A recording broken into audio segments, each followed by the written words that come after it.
Hey guys, tonight we're doing something truly awful. You're leaving your entire life behind, your house, your relatives, your job at the tannery or whatever, and setting off into 2,000 miles of rough wilderness where you'll probably die of a really embarrassing disease no one even gets anymore.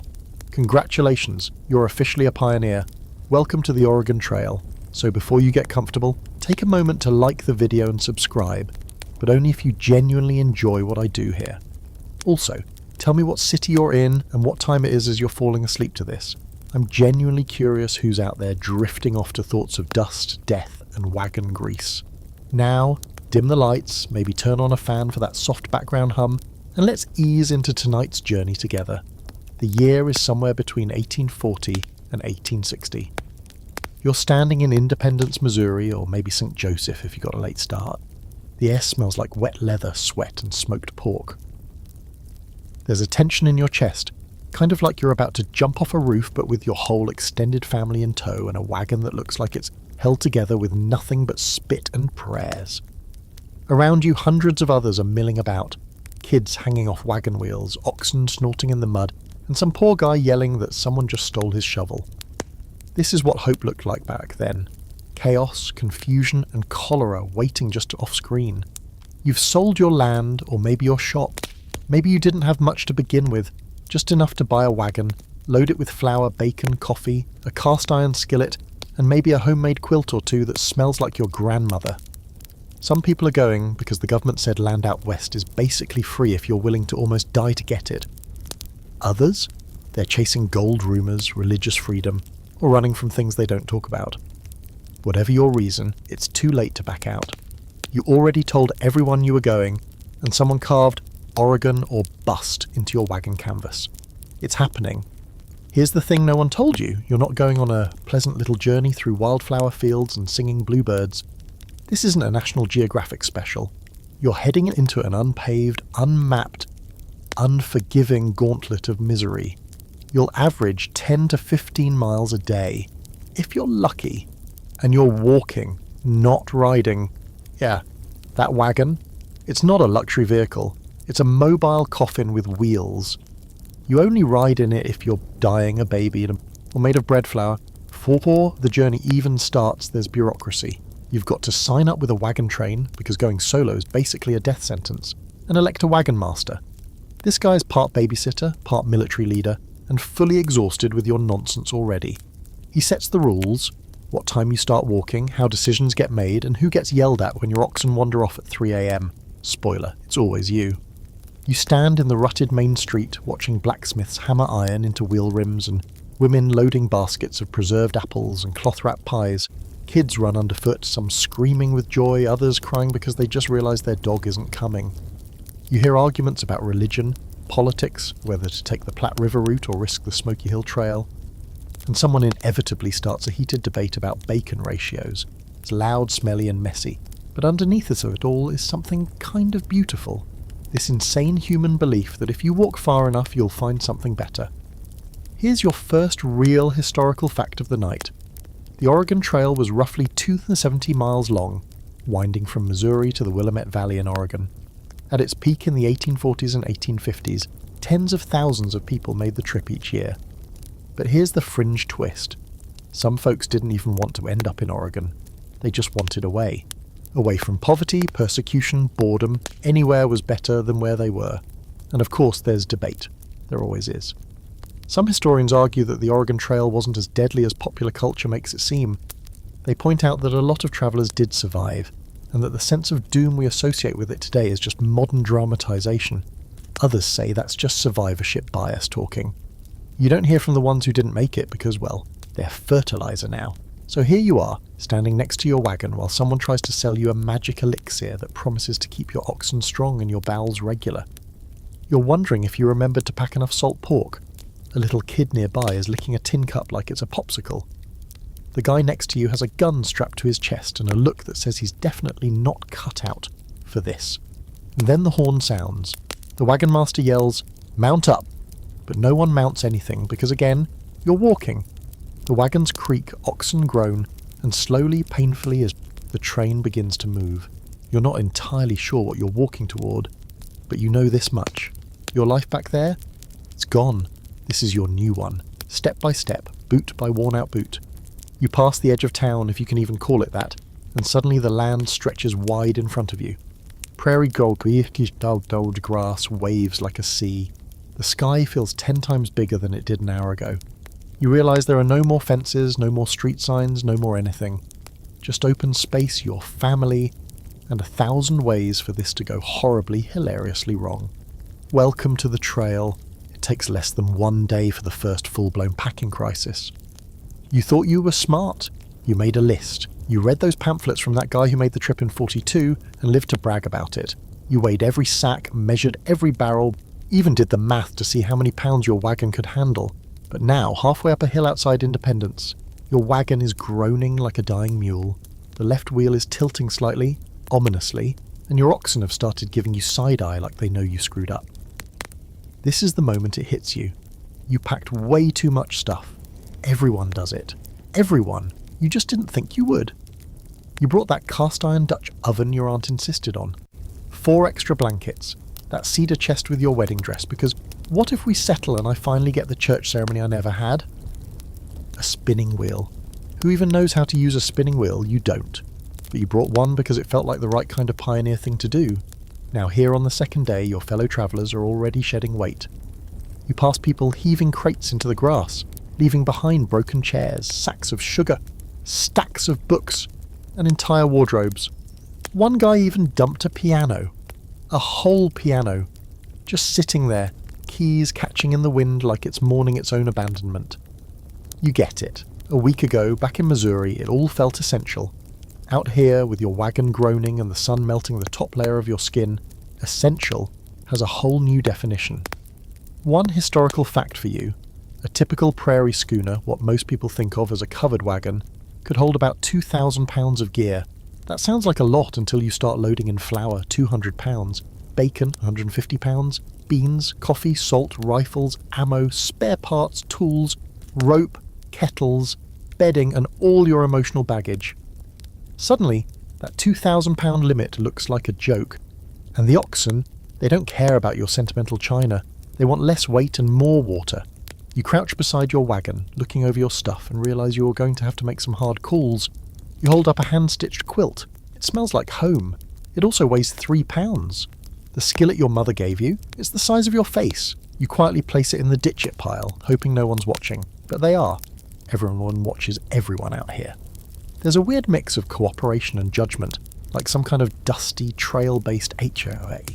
A kid nearby tries to keep a toy horse carved from wood and painted with faded blue streaks. His mum makes him toss it. He cries for 20 minutes.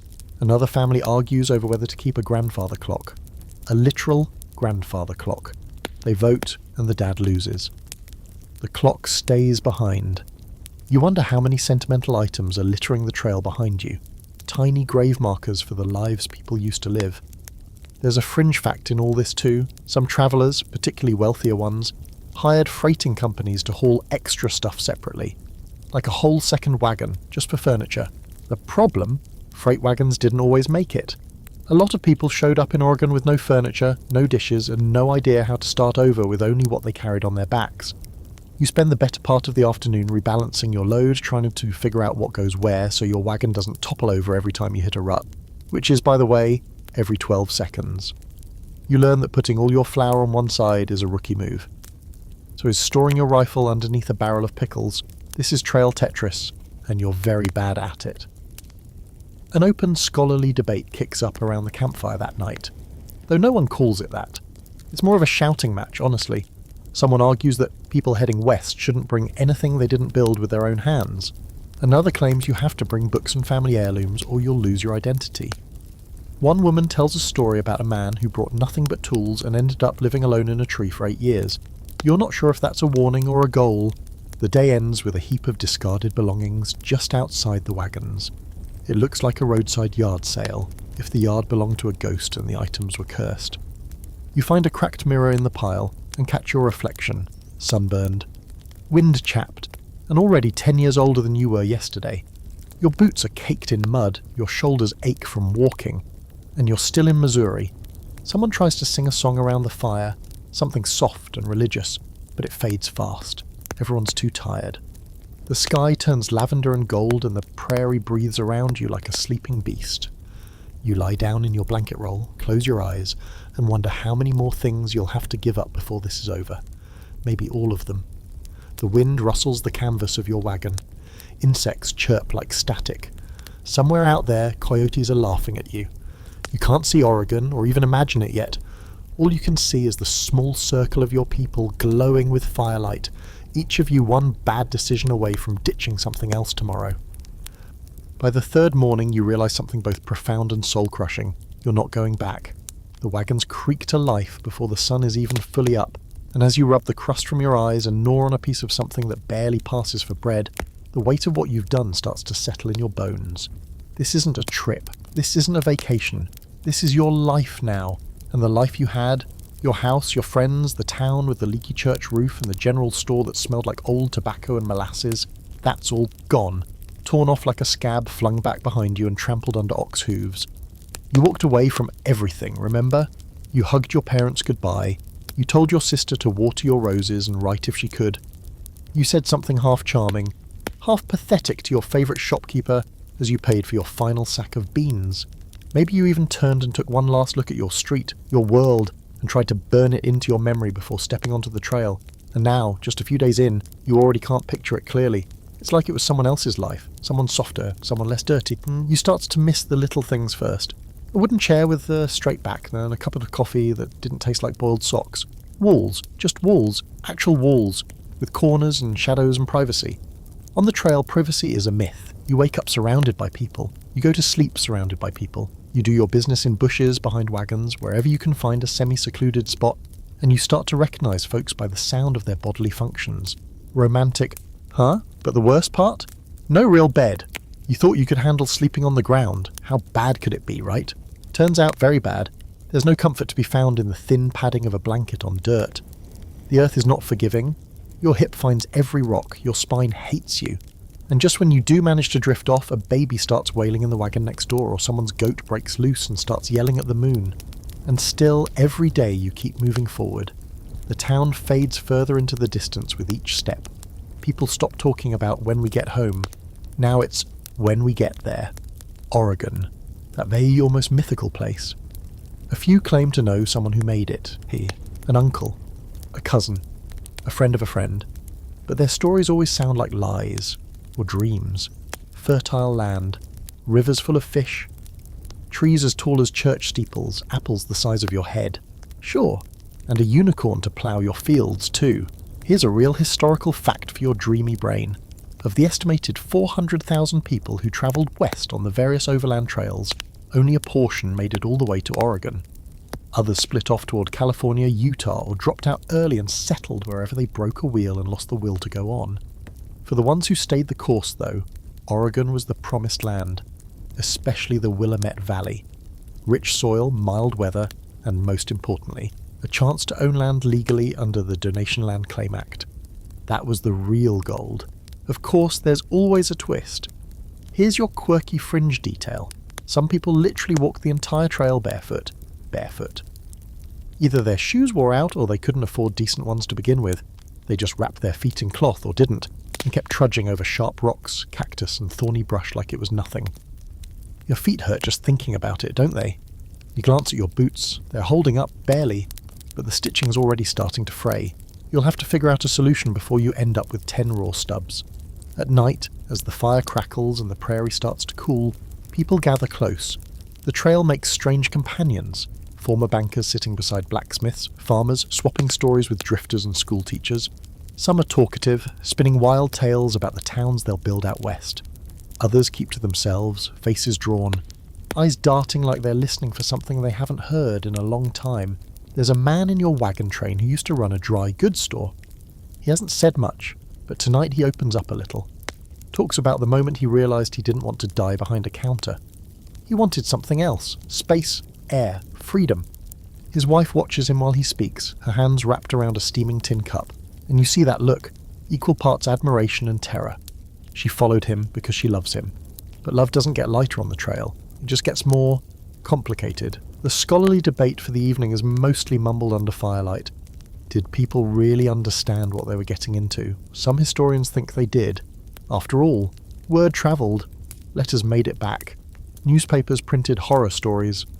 People knew it was going to be hard, but others argue that most folks were blinded by hope or desperation. That they heard what they wanted to hear, that they saw an open horizon and thought, that's where I'll finally be me. Maybe you were one of those people. Maybe you still are. You lie back in the grass, the stars spreading out like crushed glass above you. There are so many. Too many. You never saw this many in town. They're cold and bright and endless. The prairie sighs. A whippoorwill calls out in the distance. Someone snores. Someone coughs. You feel the ache in your calves from walking, the sting of sunburn on your neck, the soft throb in your lower back that's becoming a constant. And still, despite the pain and the grime and the occasional existential regret, you're not entirely miserable. Not yet. There's something raw and real about this. Something alive in the silence, even if it smells faintly of ox dung and unwashed pioneers. You whisper goodnight to nobody in particular and close your eyes. The days fall into a rhythm so punishing and repetitive that your body starts to move without consulting your brain. Wake up before the sun, squint into the grey pre-dawn while some poor soul pokes at a sputtering campfire with a stick. Stretch your aching legs, shake the dew off your blanket, slap at a mosquito, already drawing blood before you're fully vertical. Shove a bite of yesterday's bread in your mouth, dry, flavourless but solid, and get moving, because if you don't move, the wagon train leaves without you. No one's waiting for stragglers, not anymore. The air is cold in the morning, sharp and damp and filled with that thin, metallic smell of wet grass and camp smoke. But it warms quickly, too quickly. By mid-morning you're sweating through your shirt, and the path under your boots has turned from mud to dust. Again, it always turns to dust. The wheels ahead of you grind it up and the dry wind lifts it, and you breathe it in like you've got a personal contract with the prairie to choke on its skin flakes. It cakes in your teeth, your ears, your eyelashes. You stop even trying to wipe it away. You've walked more in a week than you used to in a month. Maybe more. No one tracks mileage exactly. There's no app for that out here. But you hear the wagon master muttering estimates now and then. 13 miles today. Maybe 15 tomorrow if the weather holds and nobody breaks a leg. That sounds fast when you say it like that.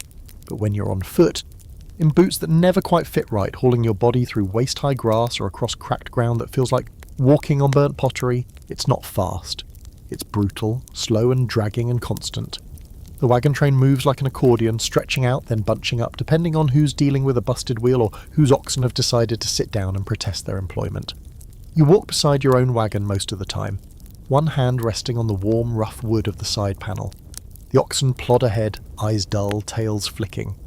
You've started talking to them just to hear your own voice. They never answer, which is probably for the best. Every few days, a new voice joins the group. You might pass another train or someone catches up after losing time fixing a broken axle. One guy showed up with no wagon at all, just a sack of dried meat, a rifle, and an unsettling grin. He said he was going to California but figured travelling with others was less likely to result in bear-related fatalities. You didn't ask questions. No one did. Here's your historical fact to chew on between steps. The average Oregon Trail journey took 4 to 6 months. That's roughly 20 to 180 days of this.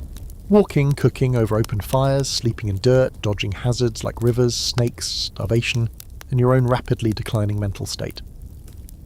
And yet thousands of people made the attempt every year.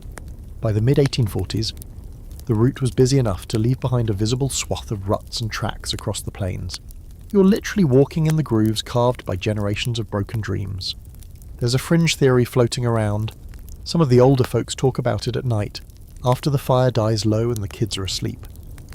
They say there's a ghost trail where the souls of people who died out here still walk, shadowy and silent, alongside the living. Sometimes, when the moon is full and the prairie mist rolls in, you catch a glimpse, just a shape in the distance or the creak of a wagon wheel that isn't really there. Someone even swears they saw a barefoot child walking past their fire, staring straight ahead with empty eyes. Sleep tight. The worst part of the daily routine, weirdly, isn't the walking, it's the stopping. When the wagons circle up in the evening, you think, finally rest. But there's no rest yet. There's dinner to cook, water to fetch if there's a sewage room nearby, gear to fix, fires to build. You check for ticks, for blisters, for lice. You sew your socks and oil your boots and scrub the grit off your face until the rag turns grey. You pull your shirt off, shake the dust out and put it right back on again, because it's not like you packed a spare.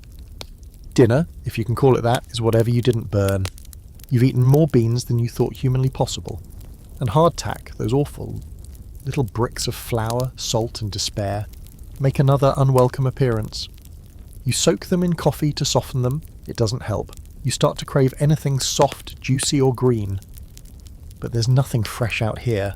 Not unless you kill it or find it growing wild, which happens once a week if you're very lucky and willing to risk poisoning yourself. The scholarly debate tonight is about speed. Some folks argue that slower is better, less strain on the animals, fewer accidents. Others insist the faster you move, the less likely you are to starve in the mountains when the snow hits. The wagon master mostly grunts and ignores everyone. He's seen people die both ways.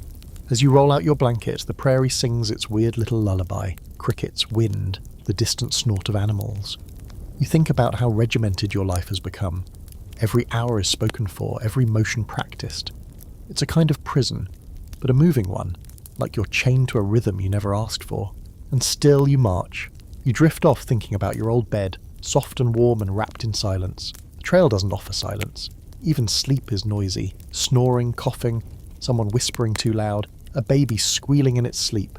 And beneath it all, the creak of wagons like ghosts rolling across the earth. You dream of nothing, just black.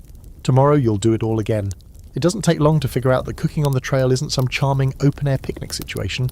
It's not the smiling scene from a children's book. Mum stirring a pot while the kids gather firewood and Dad skins a rabbit. No, cooking out here is a daily act of war against dust, wind, questionable ingredients, and a fire that never ever cooperates. It's a miracle when anything gets warm, let alone edible.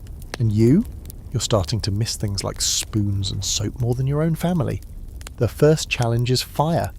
Starting one sounds easy until you're dealing with damp wood, a frying pan blackened beyond recognition, and a wind that seems personally offended by your desire to heat water. You try flint and steel, matches, even a burning stick borrowed from the next Campo Via, and it still takes 20 minutes to get a flame going. Once it does, the smoke stings your eyes until you're crying into your biscuit dough. If you're lucky enough to have a Dutch oven, it becomes your new best friend, your only friend, scorched and heavy and temperamental. And then there's the actual food. Trail cuisine is an insult to cuisine. Most meals are built around flour, grease and salt. You've got barrels of bacon, hardtack, dried beans, and maybe some lard that's definitely turned, but no one has the heart to admit it. Breakfast is usually slapdash, cornmeal mush or whatever's left from the night before. Lunch is whatever you can cram in your mouth while walking. And dinner, the supposed high point of the day, is just another round of boiled sadness. You attempt to make biscuits one night. You kneel beside the fire, smearing dough onto a flat rock because someone stole the skillet yesterday. As it cooks, you realise the rock wasn't entirely clean. It smells faintly of horse. You flip the biscuit, shrug, and eat it anyway. A few feet away, someone is trying to cook beans in a rusted coffee tin. It explodes with a pathetic puff. Nobody reacts. Here's your historical fact. The average emigrant consumed about 3,000 calories a day, more if they were walking all day in heat. That sounds decent until you realise that most of those calories came from bacon grease, beans and dry starch. Not much in the way of fruit or vegetables. Scurvy wasn't just for sailors, it loved land travellers too. People's gums bled, teeth got loose and skin turned pale. And unless you found wild onions or caught a lucky break with a trading post, there wasn't much you could do. Speaking of lucky breaks, here's your weird fringe fact for the night. Some pioneers swore by a dish called slapjack soup, made from pancake batter thinned with water, and fried so thin it became part food, part napkin. Others swore by coffee made from scorched cornmeal or burned chicory root, because real coffee ran out quick. You develop a taste for bitterness, in both flavour and attitude. Cleanup is even worse than cooking. You don't have real soap. You might have packed some lye, or maybe you're down to rubbing pans with ashes and spitting on them. And don't even ask about dishes. Most people eat straight from the pot with a pocket knife or the same wooden spoon they've used for everything since Missouri. You get one cup.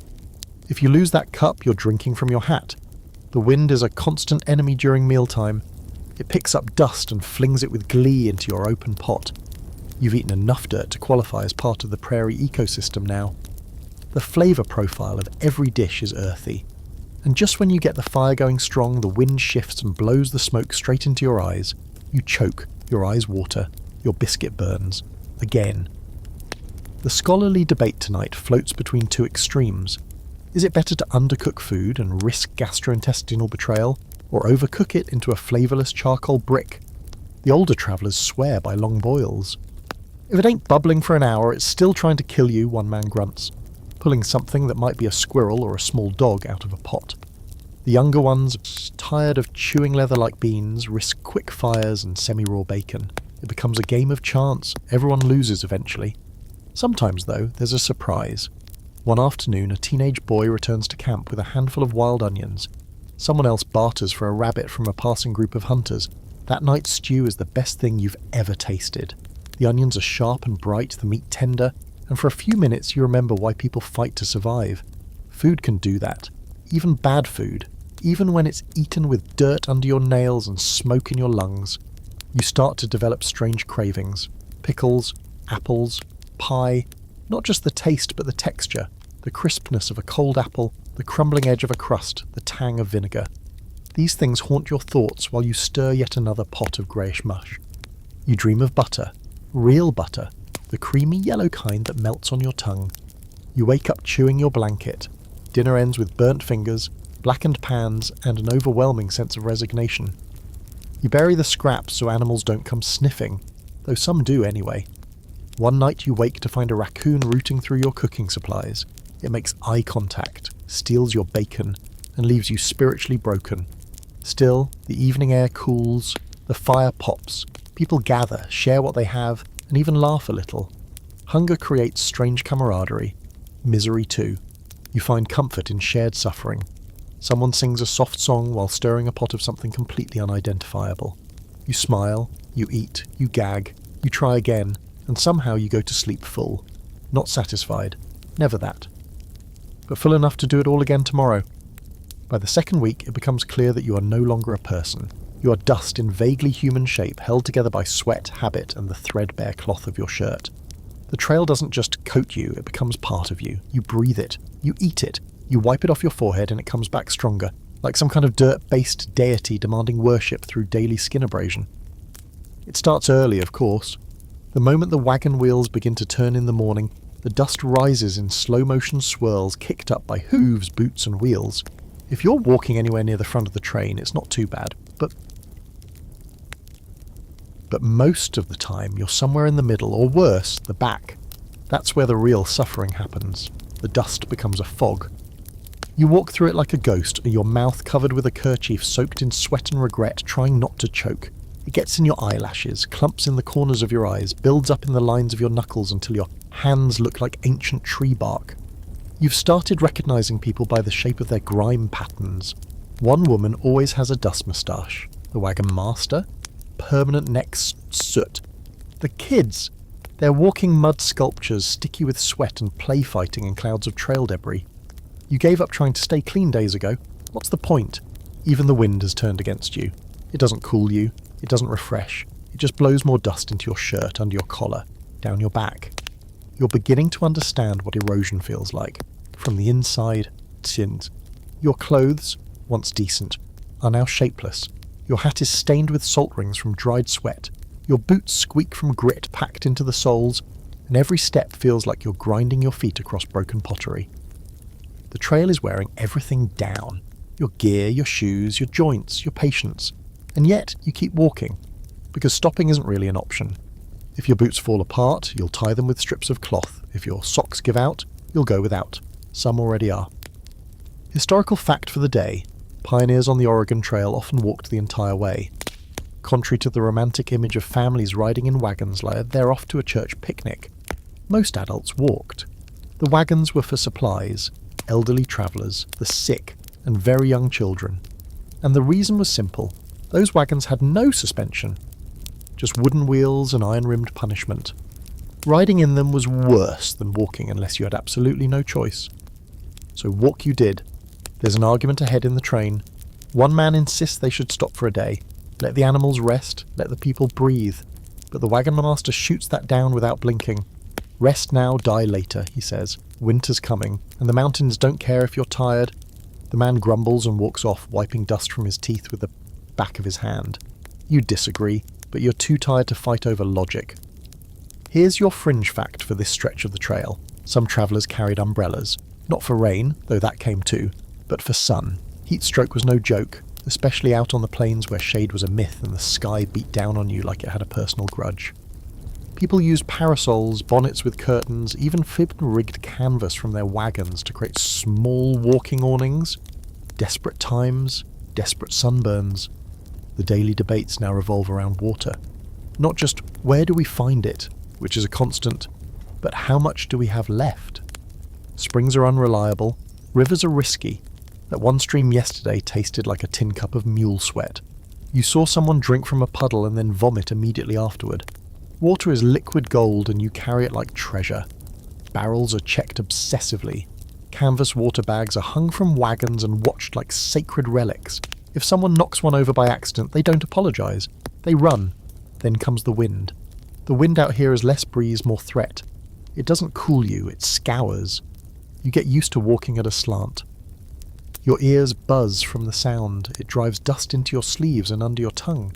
Some days it howls loud enough to drown out conversation. You lean into it and interpret, eyes narrowed, spitting grit every 10 steps, until your thoughts shrink to a narrow focus. Left foot, right foot, repeat. Survival by walking. At night, people complain less and stare more. You can see it. The slow fading of small talk, the dull glaze behind their eyes.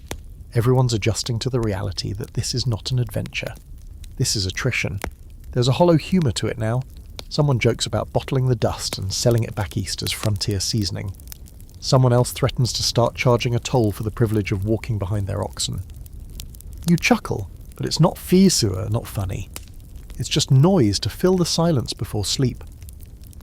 The scholarly debate, such as it is tonight, comes from a teenager with too much energy left. He asks if the human body can just get used to this. Can we adapt to constant motion, constant exhaustion, constant discomfort?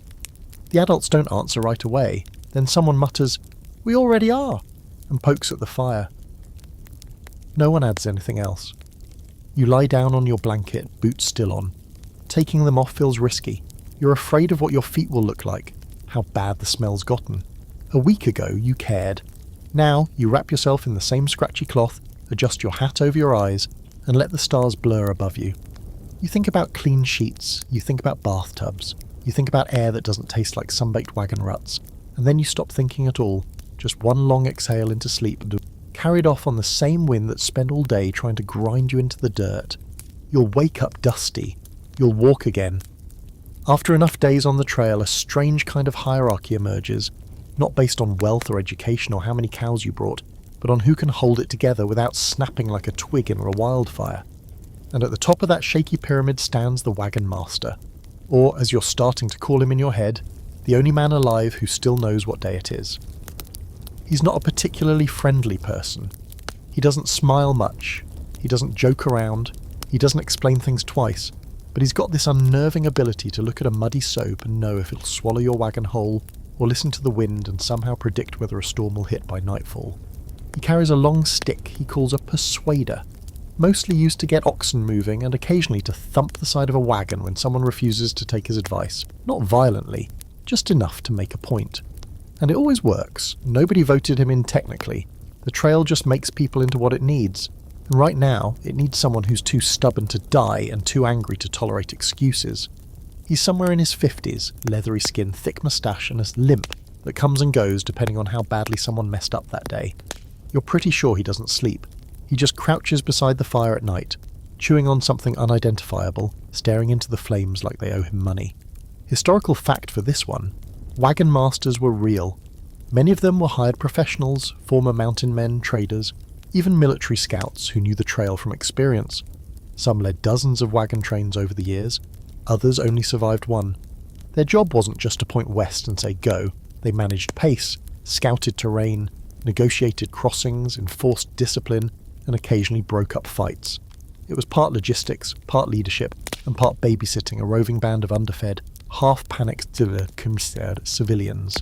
You find yourself watching the wagon master more and more as the days go on. He knows when to speed up and when to rest, when to press forward and when to circle the wagons. He seems to sense danger before it appears, slowing the train just as a snake slithers across the path or halting by a shallow creek before a flash flood. You suspect he might be part wizard. or maybe just so tired that fear has stopped applying to him. Not everyone likes him, of course. There are grumblers, men who think they could do better, women who resent his tone, teenagers who mutter about him being just some old guy with a stick. But when something goes wrong, and it always does, he's the one they call. When a wheel cracks, he's there with a wedge and a hammer.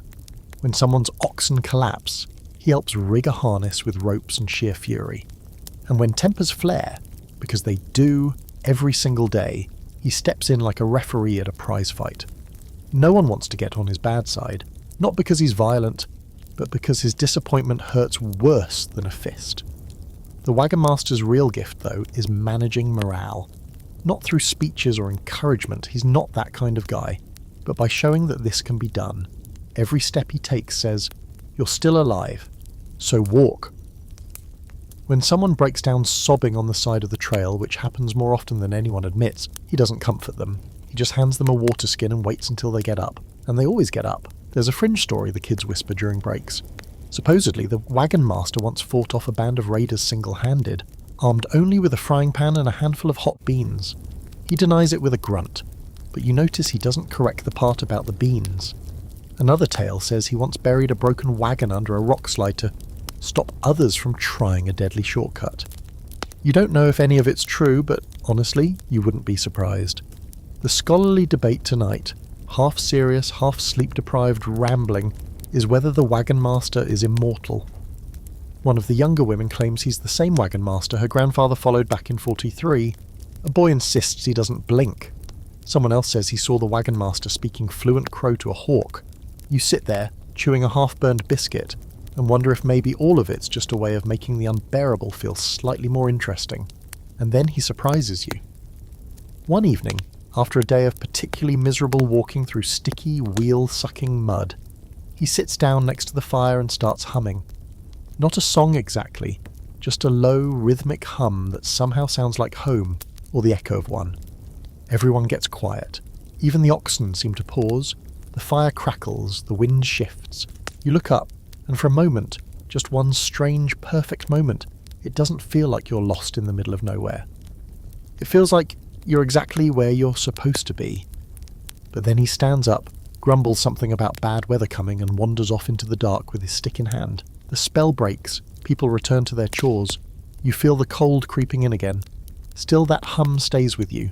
You lie back on your blanket, hands behind your head, and close your eyes. You think about how every journey needs a guide.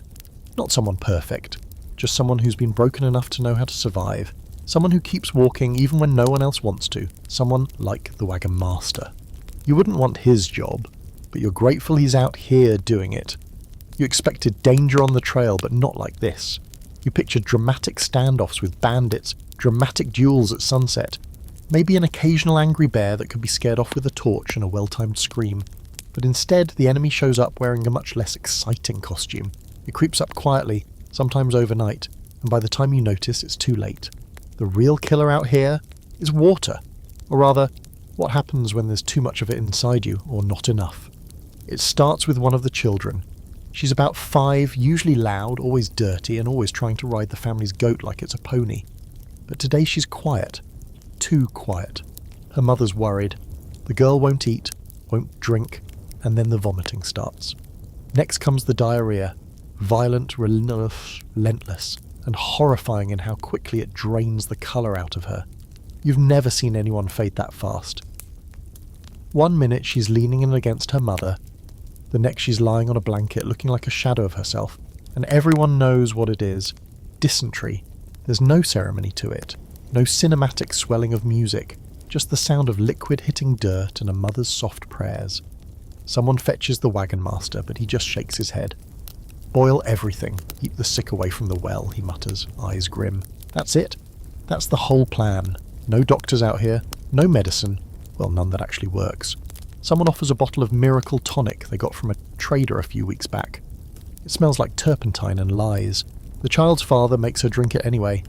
Historical fact incoming, dysentery was one of the deadliest threats on the Oregon Trail, killing more people than accidents or even native attacks. Caused by contaminated food and water, it spread fast and killed faster, especially children. People buried their dead right off the trail, sometimes marking the grave, sometimes not. They'd disguise the fresh dirt to keep animals from digging and other travellers from panicking. That night, the little girl, I see the little dies. Her name was Molly.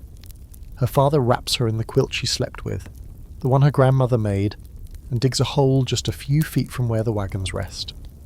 No sermon, just tears and a few silent nods.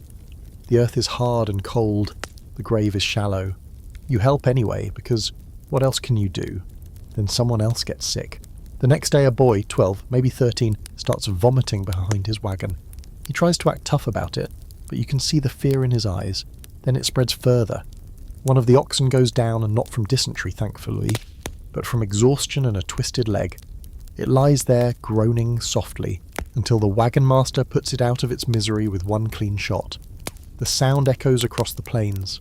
The silence afterward is worse. You start to wonder if maybe this whole journey was a mistake. Not in the dramatic, we shouldn't have come west way. More like, maybe humanity wasn't meant to do this kind of thing at all. Dragging families across 2,000 miles of dirt and death, just for a sliver of land and the vague promise of a better life. What if the old life, miserable as it was better than this? Here's your fringe fact to ponder while you walk in a daze. Some travellers brought portable coffins with them, not because they were morbid, but practical, a reusable pine box, used to carry supplies on the way out and serve as a coffin if someone died. It was a convenience, really. One box, two purposes, and out here anything multi-purpose is gold. You're quieter now. Everyone is. The wagon train speaks in murmurs. Laughter is rare. The kids still play, but with less energy, as if they've realised the stakes without fully understanding them. You spend your evenings cleaning your tin cup with extra care, boiling water longer than usual, refusing to share food even when it feels rude. You can't afford generosity right now. Not with whatever invisible hand is picking people off one by one. And the smells. God, the smells. Illness has a smell. So does fear. And when the wind shifts wrong, the camp smells like all of it. Sickness, sweat, smoke, spoiled meat, unwashed bodies, and something else. Something like grief that's starting to rot.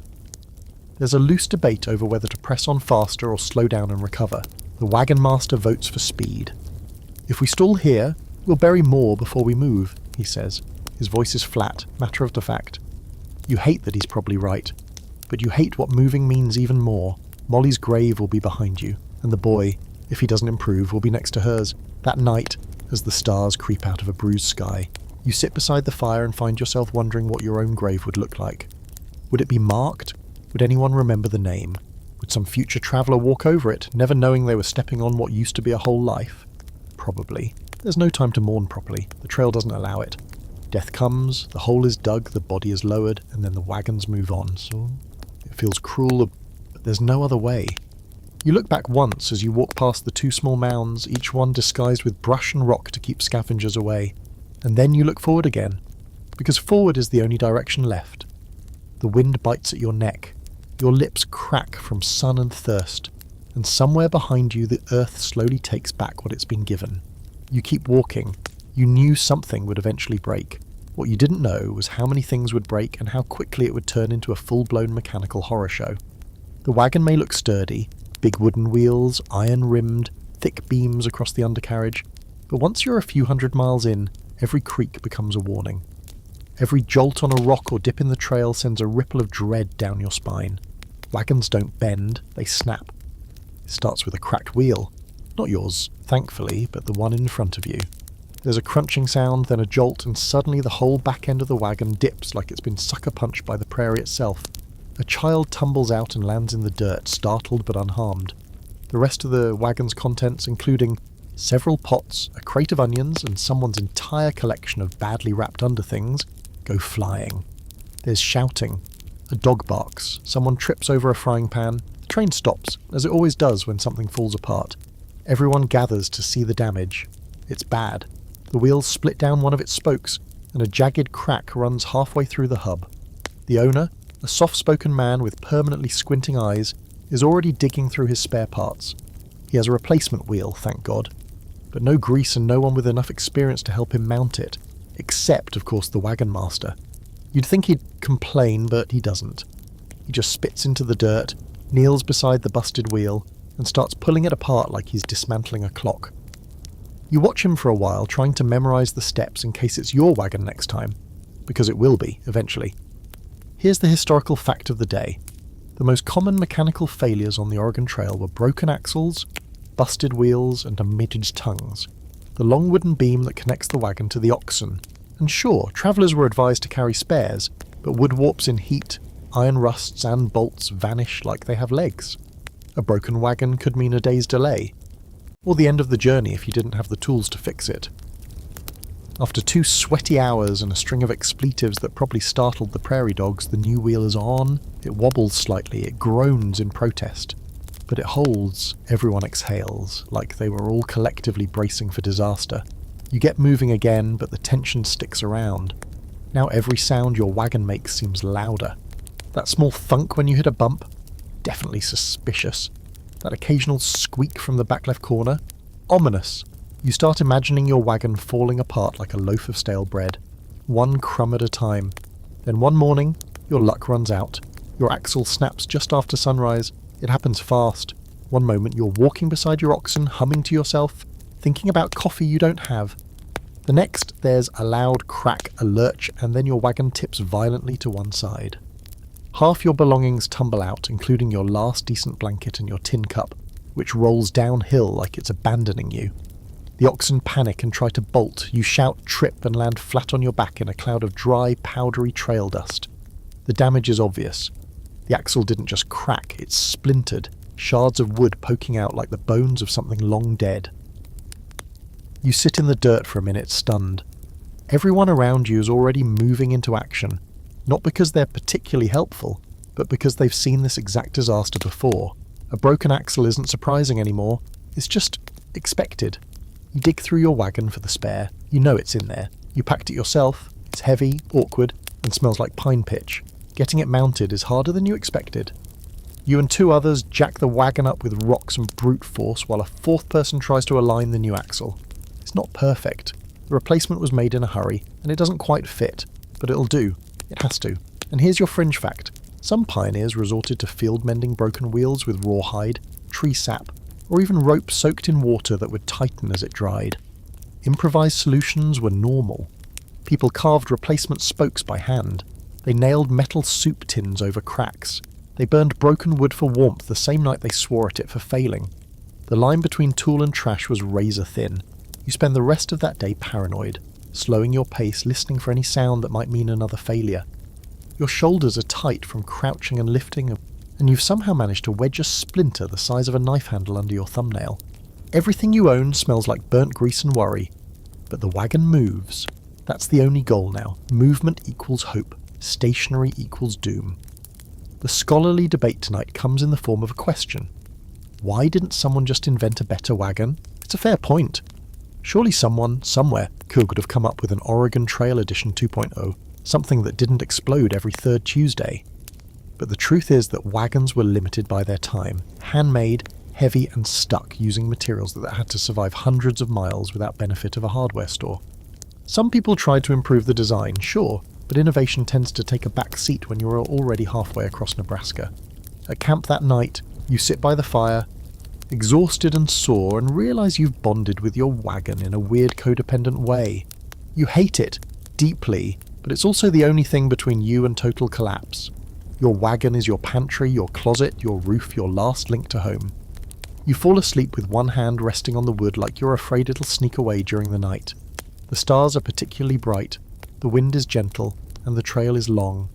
You close your eyes and whisper a prayer, not for health or peace or even food.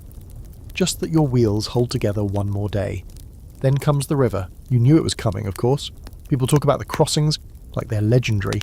Half-whispered horror story, half-survival badge, and now it's right in front of you, wide and shimmering under the sun like it's innocent. It's not. You can smell the trick in it, the casual cruelty of fast water pretending to be calm.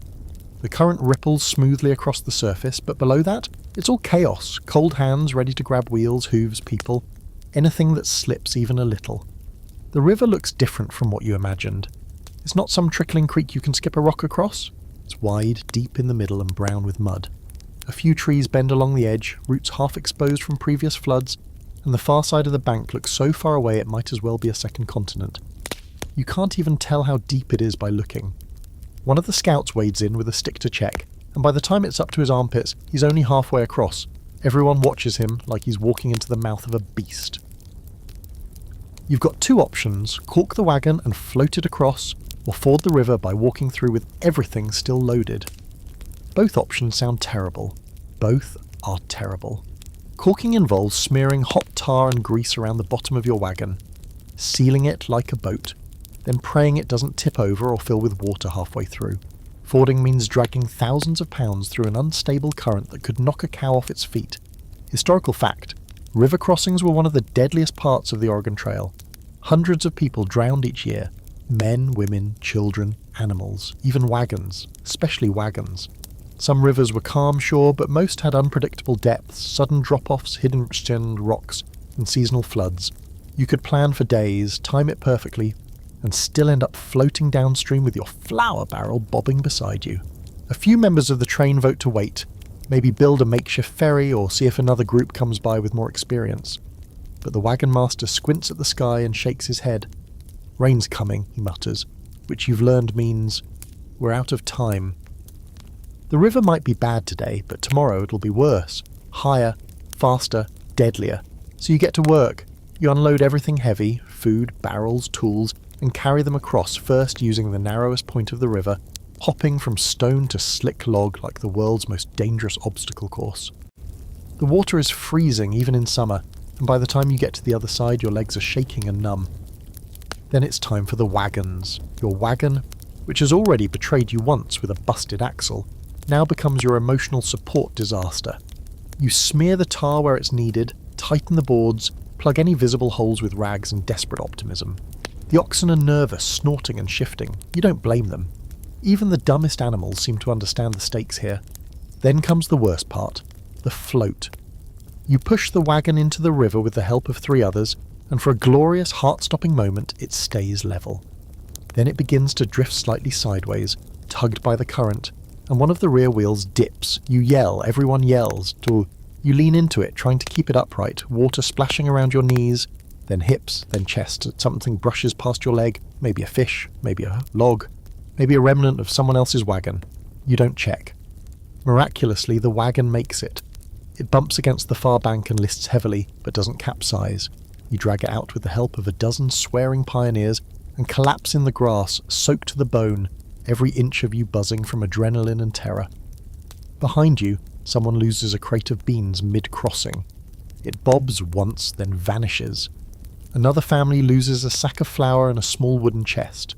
The chest opens downstream like a sad magic trick, scattering clothes and a child's doll into the water. The doll floats for a long time before tipping under.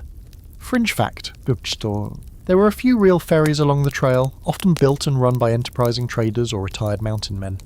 But they weren't always where you needed them, and they charged more than most people could afford. So many opted for the terrifying DIY version. Some even dismantled their wagons and ferried the parts across in canoes, reassembling everything later like a grim jigsaw puzzle made of their own survival. That night, everything is damp.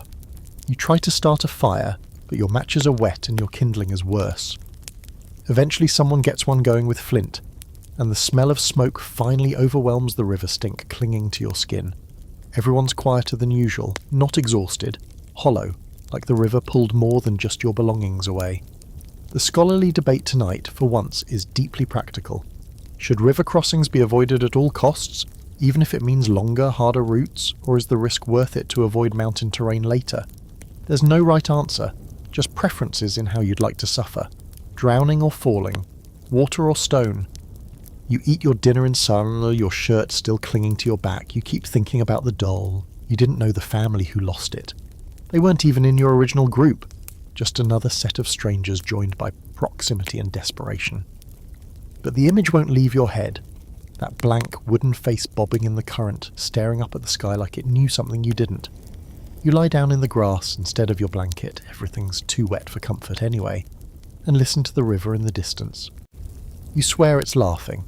You don't remember when the graves started to outnumber the landmarks. At first they were rare. A sombre curiosity on the side of the trail. A stone here, a wooden cross there, sometimes a name scratched onto a plank. Mary 1846, infant son, gone west. But as the miles stack up, they become more frequent. Now it feels like every few miles there's another little mound of earth, barely raised, sometimes surrounded by a crooked fence, sometimes not marked at all. You pass them without stopping. There are too many, and stopping doesn't change anything. One morning you stumble across a fresh one. The dirt is still dark, not yet hardened by wind. A pile of rocks marks the spot, carefully placed, maybe to keep coyotes away. There's no name, just a small hand-whittled figurine set at the base of the rocks, probably a child's. It looks like a tiny horse, half finished with one leg broken off. No one says a word, you just keep walking. It's hard to talk about death when it happens this often. You can't fall apart every time or you'd never make it 100 miles. So people adjust, they become quieter. Sadness slips into the routine like dust into your boots, always present, always rubbing against your skin until you forget it's not supposed to be there. Grief gets folded into daily chores, stitched into the seams of your clothes, stirred into the beans at supper. That day, someone in your group dies. She's an older woman, not someone you knew well. Her name was Mrs. Crowley, and she always smelled faintly of lavender, even out here in the middle of nowhere. She'd brought a little tin of dried flowers with her, said it reminded her of the home. She kept them in her chest, wrapped in cloth, tucked next to a Bible and a lock of her husband's hair. He died the year before they left Missouri. She was going to Oregon anyway, she said, because she'd promised him they would. She got sick 2 days ago. Nothing dramatic, just fatigue, shortness of breath, a dry cough that didn't go away. Then this morning she didn't wake up. The wagon master comes over, kneels beside her, and lays 2 fingers on her neck. He doesn't say anything, just stands, nods once, and begins looking for a shovel. It takes most of the afternoon to dig the grave. The earth is stubborn, filled with rocks and roots, and the sun is punishing. You help anyway. Everyone does. There's something sacred in the work, even if you're not sure what you believe anymore. You find yourself thinking about your own mortality in a way that's less theoretical than it used to be. Not if, but when. Not how much time do I have, but will they remember to mark my name? Historical fact. Over 10,000 people are estimated to have died on the Oregon Trail. That's roughly 1 in 10. Some from disease, others from accidents, drownings, childbirth, snake bites. The trail was dotted with graves, many of them anonymous. Families would sometimes carve names into the tree trunks or use coal or grease to write on rocks. But over time, even those markers vanished, weathered by storms, trampled by herds, forgotten by the trail itself. You gather around the grave at sundown. There's no preacher, no ceremony. Just a moment of silence, broken only by the wind pulling at your clothes. Someone recites a line from a hymn, voice cracking. Shall we gather at the river? But they don't finish it. It just fades off into the dusk. A few people toss small objects into the grave before it's filled. Buttons, beads, a scrap of cloth. You don't ask why.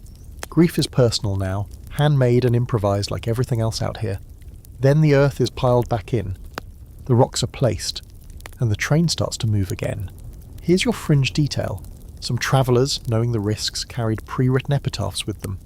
Little notes they wanted read aloud or placed on their graves. One even included directions on which direction to bury him. Head facing west, so he'd always be looking toward Oregon. Morbid, yes, but also kind of beautiful. The mood that night is different, quiet, heavier. The fire burns low, and no one tells stories. Even the children whisper, aware of the shift in tone. Grief has made its way into camp and taken a seat beside every bedroll. It lingers there in the shadows, touching everyone lightly, reminding them that this road takes as much as it gives. The scholarly debate, if you can even call it that, is about legacy. One man wonders aloud whether it's better to be buried along the trail in the place you died, or to be taken all the way to Oregon like some sort of human freight. Someone else says, ain't no one strong enough to haul a body that far, and that's the end of it. The point isn't where you die, but that you tried. That's what people remember, or at least you hope so. You lie awake for a long time watching the embers pulse and dim. Your muscles ache from digging, but your thoughts ache more. Mrs. Crowley wasn't your family, but she had a name, she had a story, and now she's part of the trail, the part you don't see in the paintings, the part no one sings songs our. You wonder how many more graves you'll pass, how many more you'll dig, and whether someone somewhere is keeping count. Then you turn over, pull your blanket up to your chin, and try not to dream of tombstones. The land stretches out in every direction like it's dared you to notice just how empty it really is. At first, you thought the plains were impressive. Vast, wide open, almost romantic. You remember thinking, wow, so much space. But after weeks of it, that wonder turns into something else entirely. Something duller, heavier. This is no longer a backdrop. It's a mood, a personality, and it doesn't particularly like you. Nothing moves out here unless the wind tells it to. The grass rolls in long, sighing waves. Birds are rare, trees are rarer. Even the sky seems too big, like it's crushing you a little every time you look up. The air is dry, even when it's not hot. It has that sharp prairie bite that makes your lips crack and your tongue feel like wood. You've gone hours without saying a word, just watching your boots take step after step, listening to the thud of hooves and the creak of wheels as the wagon train crawls across the nothing. Then, as if summoned by your mental exhaustion, a shape appears in the distance. Big, moving. You squint. It's not another wagon train, it's not a storm, it's buffalo. Hundreds of them. They look like smudges at first, just soft black lumps on the horizon. But they get clearer as you walk, and soon the ground starts to hum beneath your boots. Then it trembles. The air fills with a low, rhythmic thunder. One of the oxen in the front snorts, restless. The wagon's slow. Everyone goes quiet. There's something awe-inspiring about a buffalo herd. Not majestic exactly. More like primal. They're not graceful. They don't gallop in smooth lines like horses. They thunder. They swarm. Their fur is tangled, shoulders hunched, eyes unreadable. Each one looks like it could walk through a brick wall and then ask what was in for lunch. The herd passes maybe a quarter mile from the trail, close enough to see their breath puffing into the afternoon heat. Historical fact time: buffalo herds on the plains could number in the tens of thousands. At their peak, there were an estimated 30 to 60 million bison in North America. Pioneers on the Oregon Trail often encountered massive herds that took hours, sometimes days, to pass. The trail might be blocked, the dust unimaginable, and the temptation to hunt overwhelming. A few people reach for rifles. Of course they do. Someone always does. There's meat out there, after all, more than you could ever imagine, walking right past you like it doesn't even care you're starving. The wagoner master is quick to step in. "No shooting," he says, sharp. "You hit one, and we're buried in a stampede before you get your flint locked." You believe him. These animals don't scatter to when spooked. They charge. One wrong move and 1,000 pounds of horn and muscle come down on you like a living landslide. So you wait. Watch. Let them pass. The dust they leave behind hangs in the air like a fog, gritty and dense. You taste it in your mouth, feel it in your hair. Your clothes are already filthy, but now you feel a little more powdered. You also feel a little smaller, because seeing something that massive, that old, that connected to the land in a way you'll never be, it puts your whole journey into context. You're not conquering this place. You're crawling across it, hoping it doesn't notice. A younger boy asks, "Why are there so many of them?" And an older man beside you says, without looking up, "Because we haven't killed them all yet." There's a silence after that. A little too sharp. Up. The truth of it hangs in the air. Here's your fringe fact. Some people on the trail believed buffalo were invincible. Not just hard to kill, but supernatural.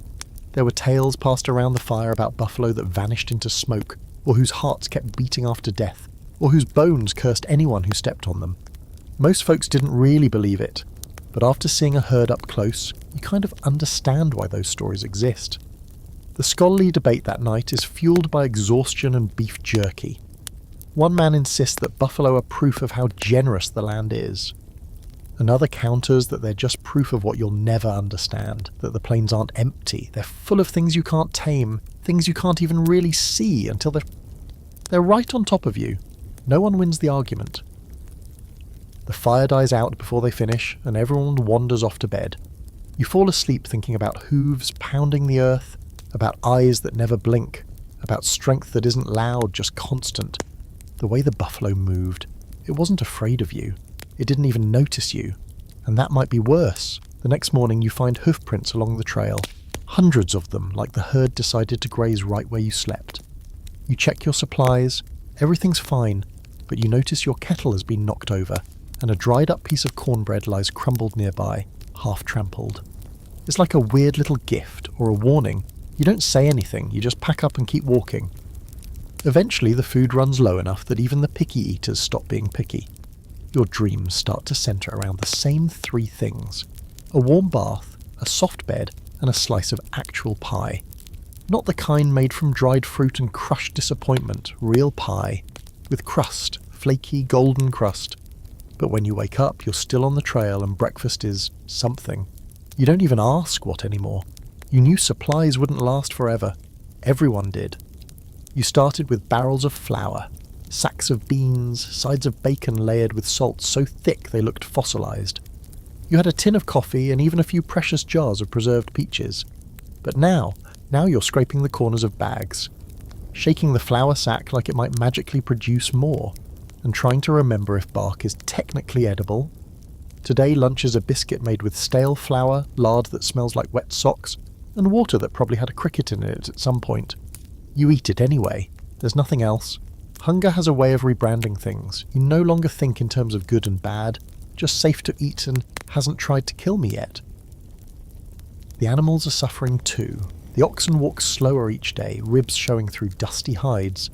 You can't feed them what they need: fresh grass, rest, clean water. So you feed them what you have, which more often than not is the same mouldy cornmeal you've been choking down yourself. They don't complain, but they do start collapsing more often. You see it happen to a family near the rear of the train. A sudden stumble, a groan, then one of the oxen just lies down and doesn't get back up. There's a choice to make when that happens. You can try to coax the animal to its feet, or you can move on without it. But sometimes, if you're desperate enough, there's a third option, the one no one likes to say out loud. Dinner. Historical fact for your slightly queasy brain. Pioneers often hunted along the trail when supplies ran low. Rabbits, squirrels, prairie chickens, even porcupines.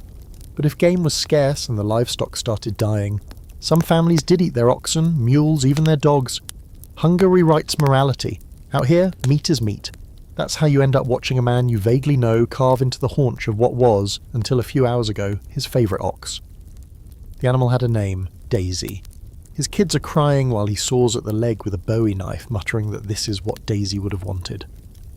You don't know if that's true, but you do know the stew he makes that night smells better than anything else you've had in weeks. You eat it. You don't ask questions, and you try not to think about the cow-shaped shadow that used to walk beside you. One person swears they've learned to trap jackrabbits. You try it the next day and catch a tumbleweed. Another claims they can cook thistle root into something not entirely poisonous. You give it a go. It tastes like regret and dish soap, but it doesn't kill you, so hey, progress. Here's your fringe fact. Some travellers actually ate insects. Locusts, crickets, even roasted grasshoppers. High in protein, relatively easy to catch.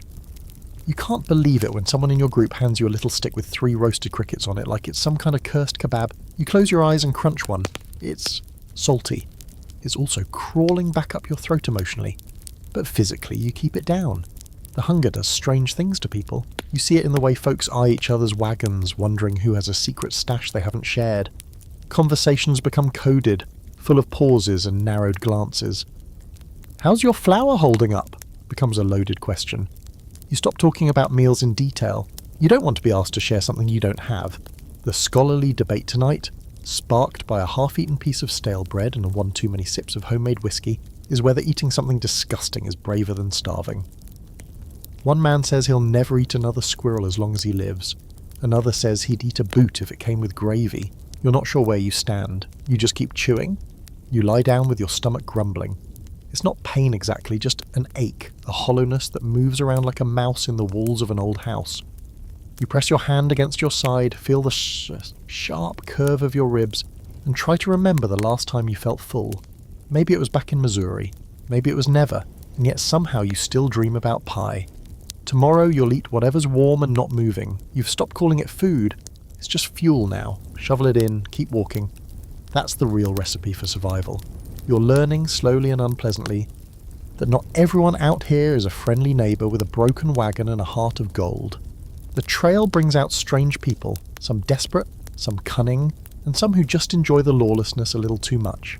It's one thing to worry about starvation or storms or sick oxen. It's another when you start to wonder whether that friendly traveller you chatted with last night might rob you blind in the morning. It starts subtly. A missing sack of cornmeal, a blanket gone from a wagon, someone's cast iron kettle swapped out for one with a hole in the bottom. At first, everyone assumes it's carelessness or bad luck, but then it happens again. And again. Items vanish overnight. A boy wakes up with no boots. A family's harness or rope is cut clean through, and no one hears a thing. People start sleeping closer to their wagons, rifles cradled under their arms, and those who didn't bring a weapon start carving the trail's version of security systems, pointy sticks tied with string and spite. You meet the first true outlaw 2 days later. He rides in alone near dusk, his horse gaunt but his face far too clean. That's your first red flag. No one smells like soap out here unless they're up to something. He says he's headed to California, that he lost his party, that he was nearly killed in a river crossing. It's a decent story, and for a few minutes you believe him. Until someone spots the pistol tucked under his coat, clean and polished like it hasn't seen a day of honest work. The wagon master takes one look and grunts. "Ride with us if you like," he says, "but sleep light." That night, the stranger's gone. So is someone's last tin of coffee, and a silver locket that meant more than anything money could buy. He didn't take food, he took comfort, memory, things you can't replace. It feels like a punch to the ribs, like something small and sacred was taken and stepped on. Historical fact: yes, there were outlaws and thieves on the trail, some solo, some in small gangs who posed as fellow travellers until they saw an opening. The law had a long reach back east, but out here, justice was often delivered at the business end of a rifle. Some wagon trains had their own lawmen, elected by the group to handle disputes and enforce rules.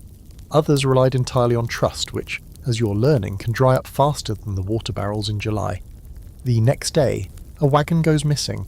Not the people, just the wagon itself. The family wakes up to find their oxen untied and their entire livelihood gone.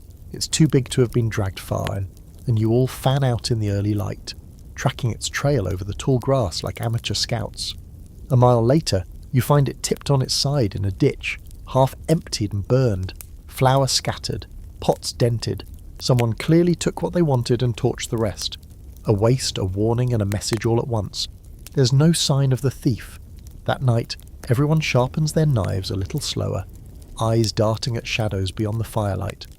Even laughter feels dangerous now, like it might attract the wrong kind of attention. You sleep with a hand on your knife. You dream of horses snorting in the dark, of footsteps around your bedroll, of voices that don't belong to anyone you know.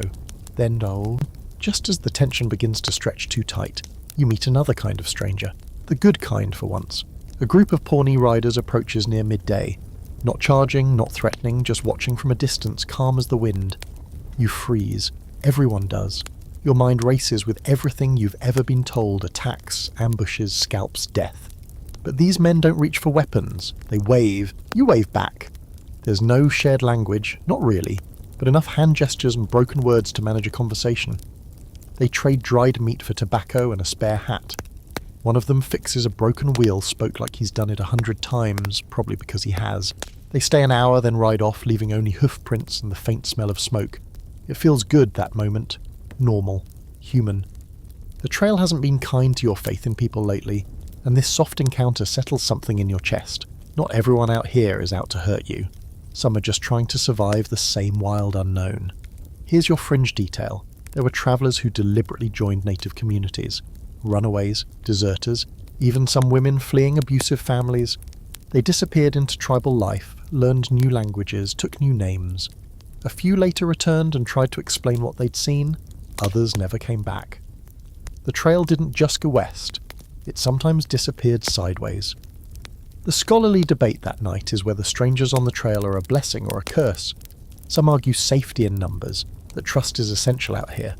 Others think every new face is a threat, a wild card that might just play itself against you. The wagon master doesn't say much, but you notice he moves his rifle closer while he sleeps. You lie awake, ears twitching at every creak of leather, every shuffle of grass. You don't want to be afraid of people. You want to believe that shared struggle makes us kinder. But you've seen what hunger, fear and desperation do. Sometimes it unites. Sometimes it burns everything down. You roll over, pull your blanket tighter, and stare into the darkness. The fire crackles beside you, small and brave. Somewhere out there, someone's watching. Friend or foe, you won't know until it's too late. You never thought you'd miss doctors. The ones back home were mostly undertrained, overconfident, and oddly fond of leeches. but at least they wore clean coats and didn't smell like bear grease and a raw whiskey. Out here, doctor is just a title someone gives themselves after they stop bleeding long enough to sew up someone else. The man currently claiming that title in your wagon train has a long grey beard, one eye that twitches when he's thinking, and a suspiciously large supply of mysterious bottles with handwritten labels like soothing tonic, lung remedy, and guaranteed nerve elixir, all of which smell like turpentine and disappointment.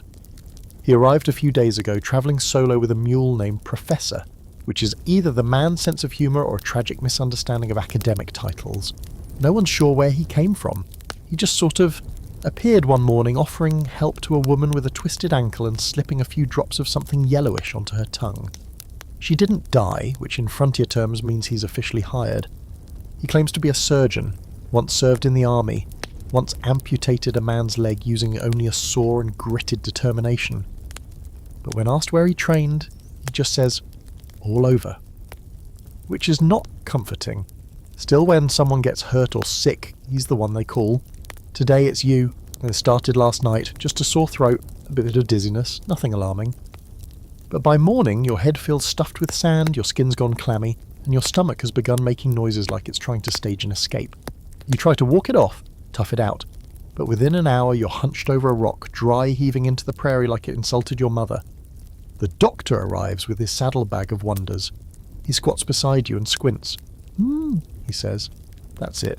Just, Then he pulls out a bottle with a cork half chewed by mice and offers it to you. Tonic, he says. Good for the humours. You have no idea what that means, but you drink it, because what else are you going to do? It burns like fire on the way down and tastes like regret and mint. Your throat tightens. You gag. He nods approvingly. That means it's working. Historical fact. Frontier medicine was optimistic at best. Most treatments were based on trial and error, often with terrifying ingredients. Mercury, opium, turpentine, alcohol, turpentine again, and whatever herbs someone thought looked promising. Doctors, when available, were often self-taught. Many were just travelling salesmen with enough confidence and a horse-drawn cart full of cure-alls to convince a desperate population. There's also no concept of germs, not really. Hygiene is more theory than practice. Surgical tools are wiped on someone's shirt. Bandages are reused. Wounds are packed with animal fat or, in one horrifying case you overheard, chewed tobacco. And don't even ask about dental care. You've seen a man pull his own tooth with a pair of pliers and a stick to bite down on. He passed out mid-yank. No one blamed him. Your condition worsens by nightfall. Fever, chills, muscle aches. The world spins when you try to sit up. You lie in the back of the wagon, wrapped in every blanket you own, sweating through all of them. The doctor stops by to check on you again. He mumbles something about bad air and lights a tiny bundle of herbs, waving the smoke around like he's exorcising a demon. You would laugh, but you're too busy trying not to die. Here's your fringe fact. Some doctors on the trail were actually travelling performers who sold patent medicines by day and sang songs or told jokes at night. They'd put on a show, peddle a bottle of their finest liver balm nail grower energy drops, and disappear before the side effects kicked in. Some were harmless. Others were incredibly toxic. Still, a good salesman could make a small fortune before the word got out, or the patient stopped breathing. You're lucky. By the second day, the fever breaks. You wake in the early morning light, weak but coherent, drenched in sweat but alive. Someone brings you a cup of lukewarm coffee. It tastes like burned wood in heaven. You sip it slowly, thankful for the bitter sting on your tongue, the way it anchors you to the real world again. The doctor grunts with approval and disappears, muttering something about healthy bile flow. You don't ask. You're not the only one who's gotten sick. The change in seasons brings colder nights and wetter mornings. Pneumonia starts creeping through the camp. A child develops a barking cough that won't go away. One man collapses mid-walk and is carried the rest of the day in the wagon, coughing up blood. The doctor does what he can. Sometimes it's enough, sometimes it isn't. The scholarly debate this week centres around modern versus traditional cures. One woman swears by willowbark tea, another demands more alcohol in every remedy. Someone else proposes mustard poultices for everything from toothaches to snake bites. You don't participate. You're still recovering, and you'd rather not get dragged into an argument that ends with someone stuffing onions in someone else's socks for circulation.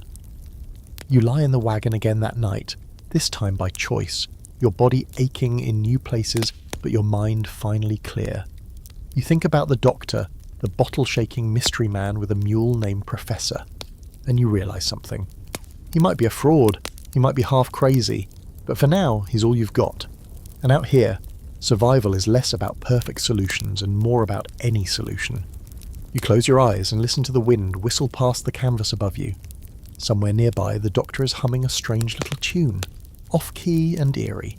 You don't know what it is, but it's oddly comforting. Maybe it's not the cure that keeps you alive. Maybe it's just knowing someone's still trying. By now, you've figured out who's holding this entire miserable circus together. It's not the wagon master. It's not the guy with the map. It's not the preacher who mumbles blessings while scraping dried beans off a pot with a stick. No, it's the women. Quietly, relentlessly, invisibly holding everyone's lives together like human tent stakes driven into the cracked earth. And you didn't see it at first because you were too busy watching the wagons. Now you can't not see it. They don't get up early, they never went to bed. Long after the rest of you lie down moaning about sore feet and sunburn, they're still boiling laundry in black pots, scrubbing pans with handfuls of ash, stitching ripped sleeves by firelight and hushing fussy children who are 2 spoonfuls of cornmeal away from feral. They roll out biscuit dough at 4 a.m, with hands so cracked from wind and heat they leave tiny red fingerprints in the flour. Then they do it all again, and again, every single day. One woman in particular, her name is Ruth, has quietly become the backbone of 3 families, not her own.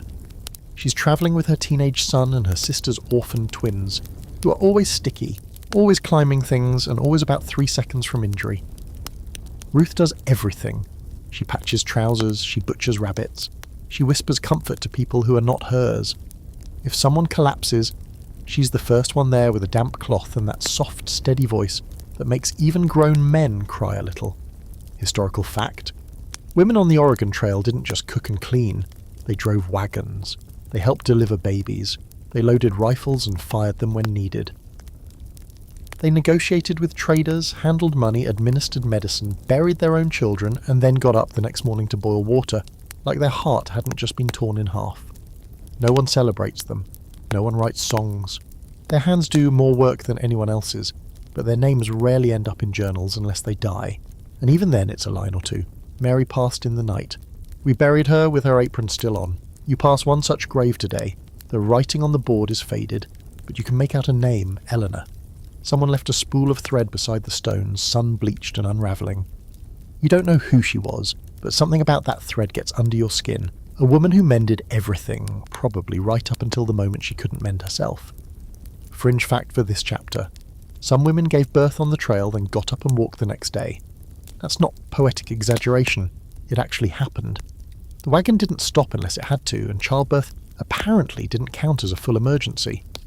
Wrap the baby, cut the cord with whatever's handy, tie it off with a scrap of string and keep moving.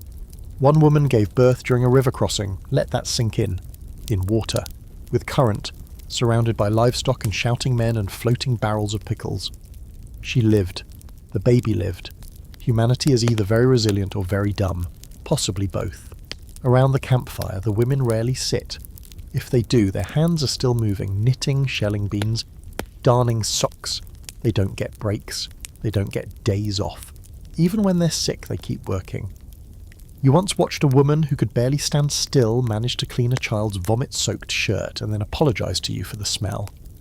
Tonight, Ruth sits beside you for a moment. She doesn't speak, just hands you a cup of something warm.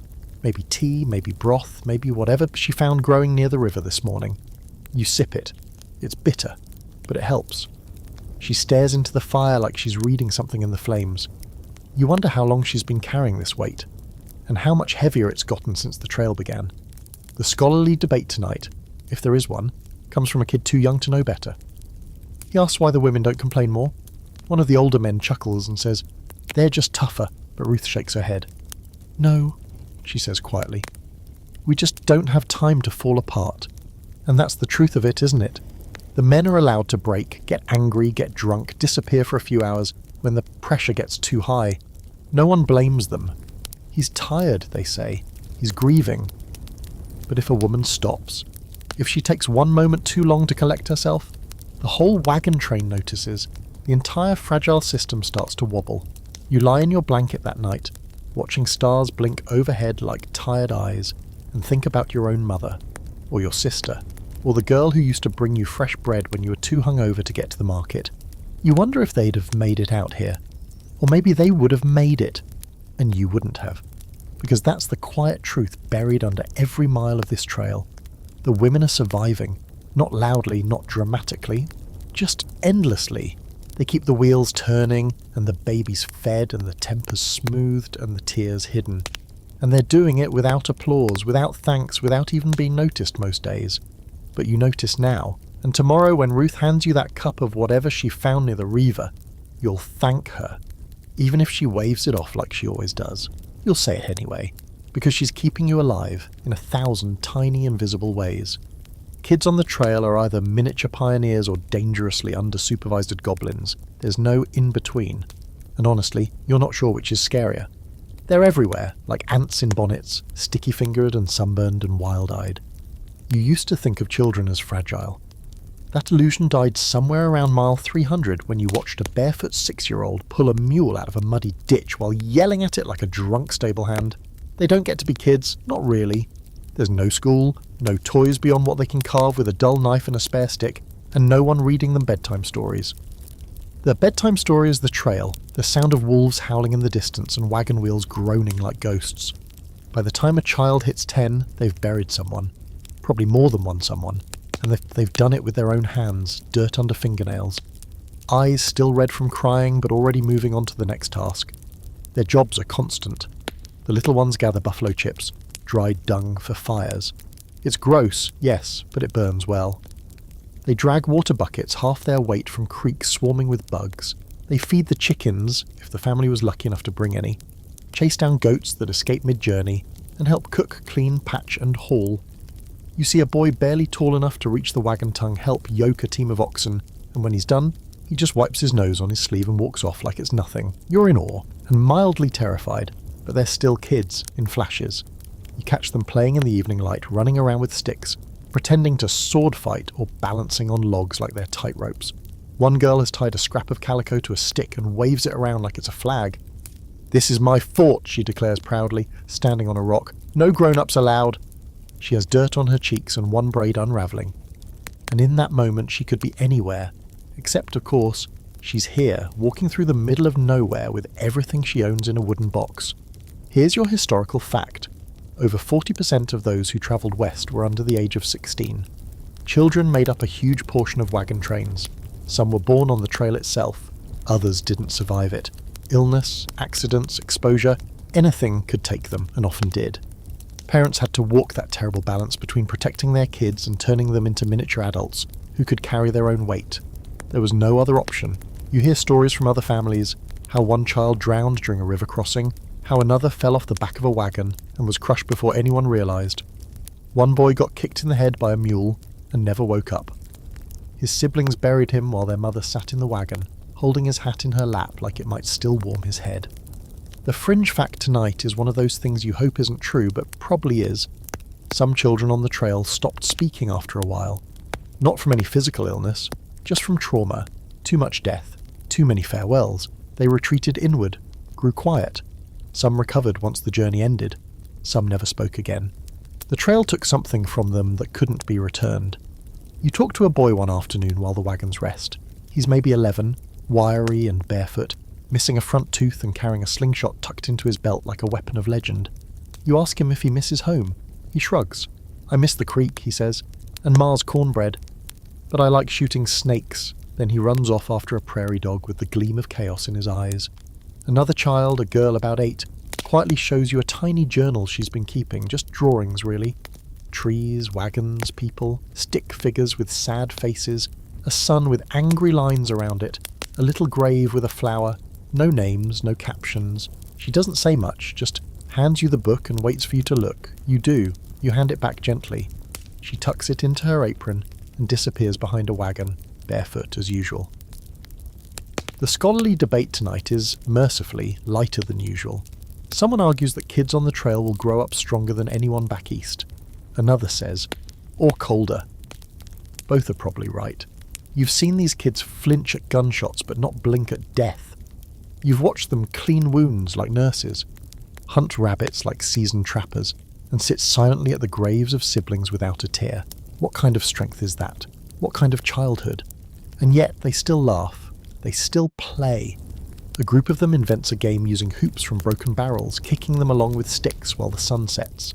Someone finds a harmonica and plays a wobbly version of Oh Susanna, and the kids dance like they don't have blisters or skinned knees. You smile in spite of yourself. Even here, even now, joy finds a way. You go to sleep that night to the sound of quiet giggling and the distant snapping of kindling. You think of your own childhood, what you had, what you never had to give up. Then you think of the girl with the drawing book, the boy with the slingshot, the barefoot swarm that turns firewood into a battlefield at every evening. They didn't choose this life, but they're surviving it. And when the trail finally ends, if it ends, they'll be the ones who remember everything, the way it looked, the way it smelled, the way it felt, every miserable mile, every small miracle. You close your eyes and dream of children building forts in the dust or drawing stories in the dirt, and somehow, still finding reasons to smile. You wake up to the sound of singing, not a hymn, not some somber funeral tune humming through the early fog, but real actual singing. And not just one voice, several, overlapping, out of tune, bold and loud in a way that doesn't make sense for how tired everyone is, takes a minute to register why, and then you remember, it's Christmas, or at least you think it's Christmas. Someone swore yesterday was the 24th, which would make today the 25th, assuming no one messed up the tally, which they almost certainly did. Time out here is less calendar and more guesswork. But still, the idea of it sparks something in the camp. People pull out scraps they've been saving, bits of ribbon, slivers of dried apple, little hand-carved trinkets. A woman unwraps a cloth bundle to reveal 2 lumps of homemade molasses candy she's somehow kept hidden since July. She gives one to a child who hasn't smiled in days, and the other to a man with frostbitten fingers and a beard full of icicles. They both light up like candles. Someone strings a piece of twine between 2 wagons and hangs a pine branch from it. It's not much. It smells more like resin than cheer. But in a place where the best decoration is usually a clean shirt, it feels magical. There's no feast, obviously. Breakfast is the same as always. Gritty coffee, a pancake that tastes like punishment, and a hunk of salt pork you could use to patch a wagon. But nobody complains. Today, that same old meal feels almost luxurious. A man even pulls out a tin cup and insists on clinking it with yours. "Merry trail mass," he says, deadpan. You grin. It's awful, but it's also the best thing you've heard all week. Historical fact, yes, pioneers did celebrate holidays on the trail, sort of. They couldn't stop for long, but if the weather allowed and supplies hadn't run out completely, they'd mark the day with whatever scraps of tradition they could muster. Christmas usually meant a slightly better meal, maybe some singing, a reading from the Bible, sometimes a handmade toy or a needle and thread wrapped in cloth. Nothing extravagant. Just a moment to remember life wasn't always this hard. But of course, the trail doesn't care what day it is. By noon, the wind kicks up, sharp, slicing, bitter. You wrap your coat tighter, but it cuts through anyway. Snow flurries begin to swirl, not enough to blanket the ground, just enough to sting your face and dampen the mood. The singing dies down. The tree blows over. Someone curses at the sky. Christmas is over. Except it isn't. Not completely. Ruth, of course it's Ruth, emerges from her wagon holding a pan. She's been cooking something. The smell hits your nose like a memory. Cinnamon. Where she got it, you don't ask. Probably traded it for something she couldn't afford to give up. She passes around small, hard biscuits, spiced with whatever she had. You bite into one. It's dry, sweet, and strangely emotional. Someone else starts crying halfway through theirs and doesn't even try to hide it. Fringe fact, some emigrants saved ingredients specifically for holidays. A pinch of sugar, a square of chocolate, a splash of liquor tucked into a canteen labelled medicine. These tiny luxuries were hoarded for months, then consumed in a single afternoon. A sweet reminder of the world they left behind, and the one they hope to find again. The scholarly debate tonight, murmured over the fire as the wind howls louder, is about hope. One man says hope is just self-delusion with good PR. Another argues it's the only thing strong enough to survive the trail. You've got to lie to yourself a little, he says, every single day. Someone else points out that if we didn't believe in something better at the end of this nightmare, we'd all have turned around 800 miles ago. You go to bed that night thinking about Christmas back home. Real candles in real windows, bread that rose properly, wool socks that didn't itch like they were spun from cursed thorns. You think of your mother's voice humming carols off-key while the snow blanketed the town in silence. You think of laughter, of warmth. Then you open your eyes and remember where you are, lying in a half-frozen bedroll under a fraying canvas sheet with your boots still on because your toes are dangerously close to frostbite. Somewhere nearby, someone's coughing in a way that sounds permanent. A baby wails. The wind sneaks under your blanket like a thief. But even here, especially here, there's something stubborn that refuses to die. You hear it in the way people still hum while loading firewood. In the way a woman fixed a broken doll's arm with string and gave it to a child whose real doll was buried 2 states back. In the way someone tied a red ribbon to the corner of your wagon and didn't even tell you they'd done it. You close your eyes again and let yourself imagine Oregon just for a minute. A cabin, a stove, a clean bed, something warm baking in the oven. A Christmas with real walls and windows that shut. It's a fantasy, sure, but tonight that fantasy feels a little closer. Not near, but not impossible either. Merry trail mass, you mutter to yourself as sleep creeps in, heavy and cold. Tomorrow you'll walk again. But tonight you dream of cinnamon. You think you understand weather, until the trail teaches you otherwise. Back home, weather was a mild inconvenience. A raincoat here, a leaky roof there. Maybe you'd mutter about mud on your boots or how snow blocked the church doors one winter. But out here, weather is a living thing. It doesn't just inconvenience, it stalks, it mocks, it chooses when and how to punish you. And lately, it's been in a particularly sadistic mood.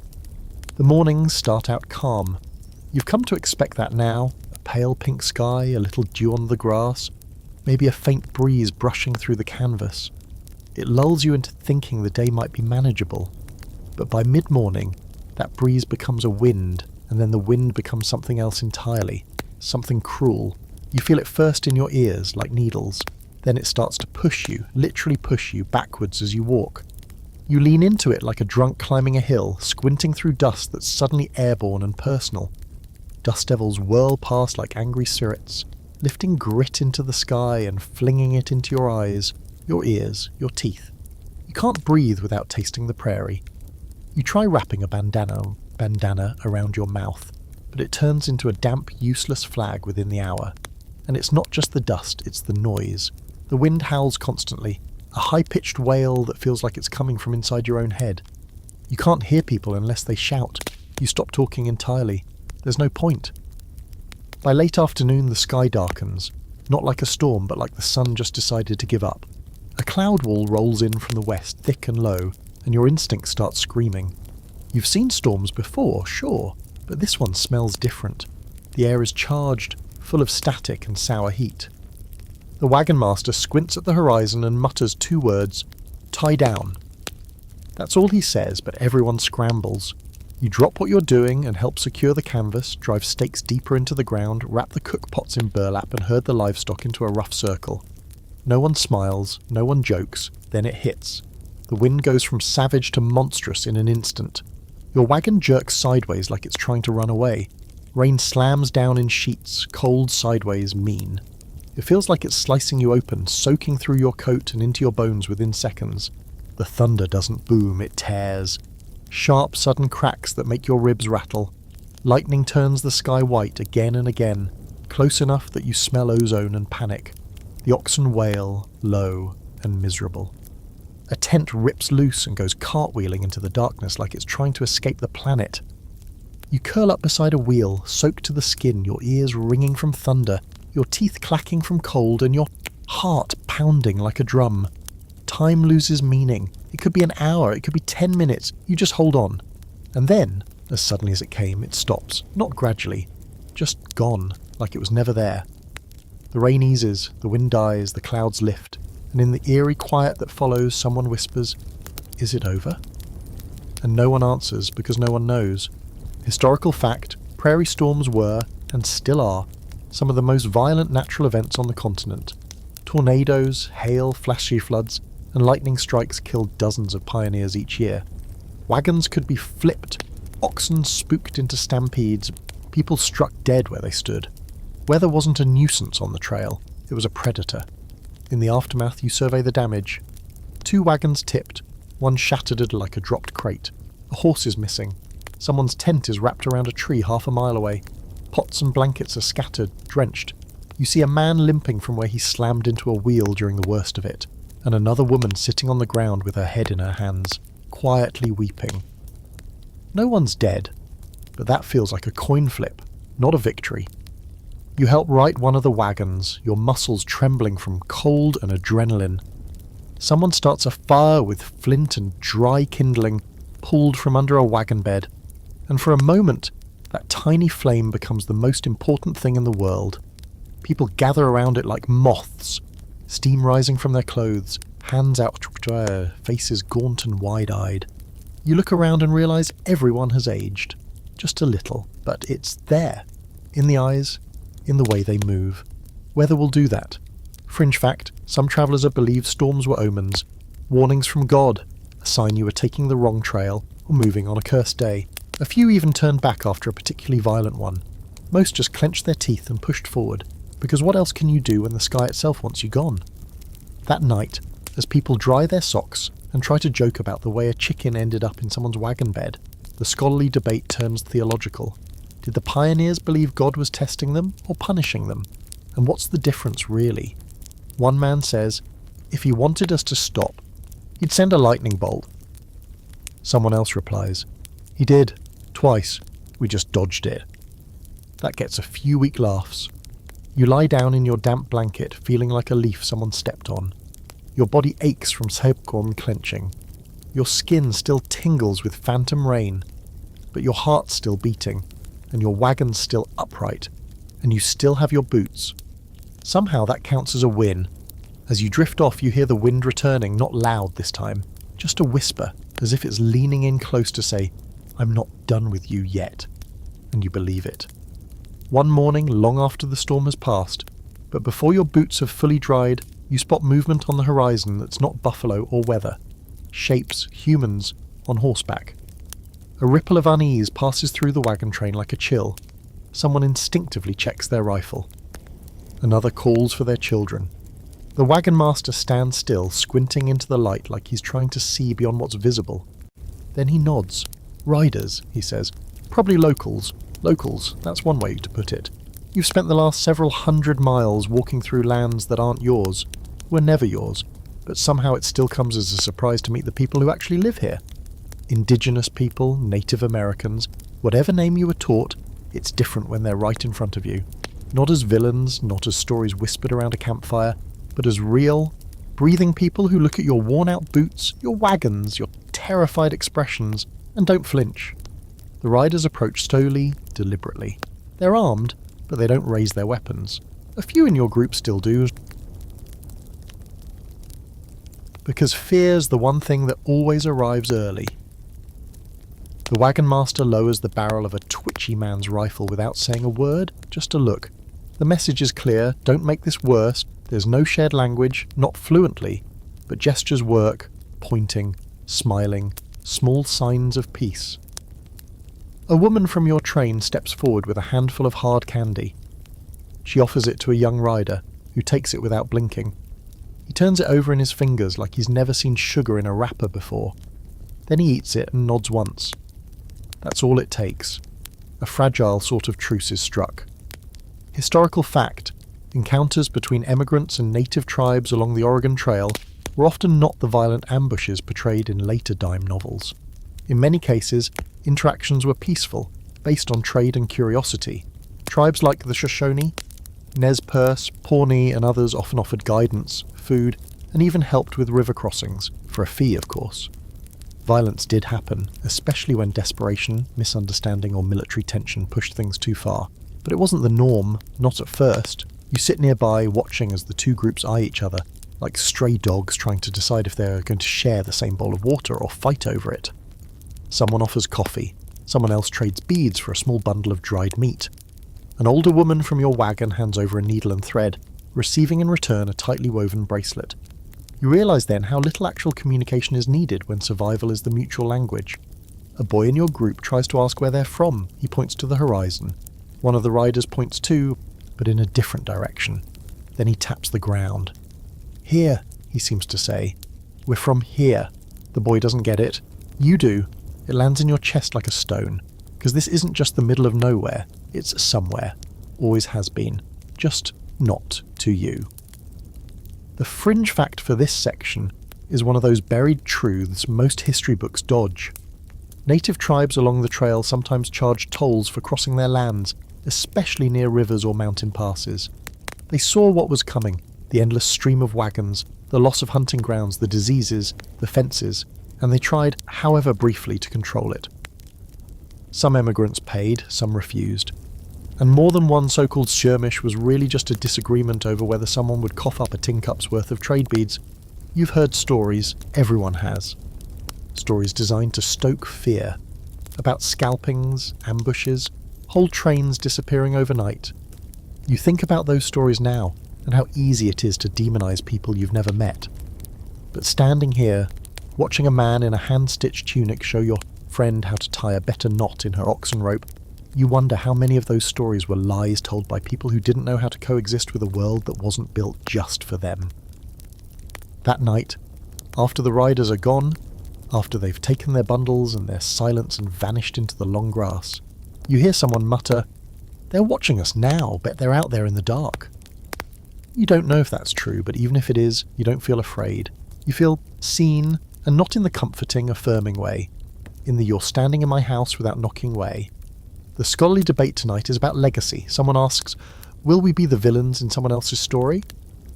A long pause follows. One woman says quietly, "We already are." And no one argues with her. You lie down beneath a wide sky and stare up at stars that don't belong to anyone. You think about the people who've lived under those same stars for generations, without wagons, without bacon, without constantly losing their soup pots to the wind. You wonder what this land looked like before your wheels carved it up, before graves were dug along the trail, before your maps pretended it was empty, and you wonder what it'll look like after you're gone. The wind picks up, the grass rustles. You imagine shapes moving out there, not ghosts, not enemies, just people watching. You close your eyes and try to sleep without asking if you still deserve to. Around the time your pants are being held up by string, and your coffee tastes like boiled regret, a rumour begins to slither its way through the camp. Someone up ahead struck gold. Not just a decent farm, not a plot of grass, and a few apple trees. Gold, real, shiny, dig it out of a river gold. And like all rumours out here, it spreads faster than wildfire and hits harder than dysentery. You don't even know where the rumour started. Maybe it was the teenager who overheard a passing trader say something about California, or the mule driver who claimed he saw a man with a pocket full of nuggets buying canned peaches like he owned the place. Either way, the effect is immediate. People perk up, eyes light, chatter buzzes around the fire like mosquitoes. Someone starts making plans again, like you haven't been walking for months with mud in your boots and death in your rear view. Maybe we should turn south, someone says. The real money's in California. Another insists Oregon still has the best farmland. Another says, "To hell with land, I want gold."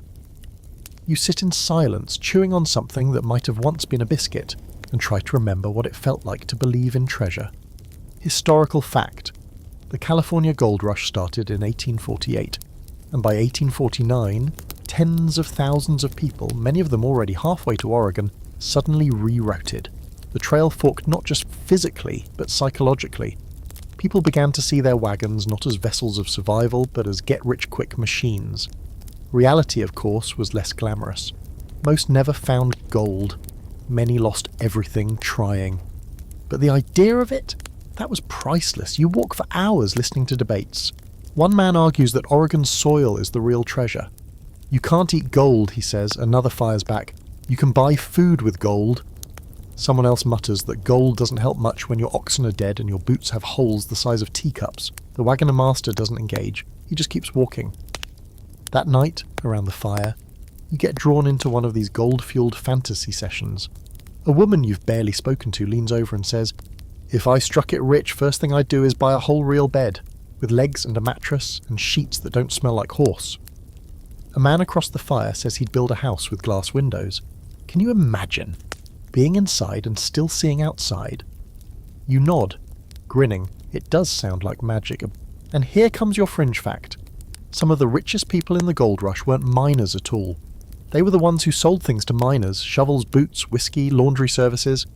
A few clever pioneers realised digging wasn't nearly as profitable as fleecing the diggers.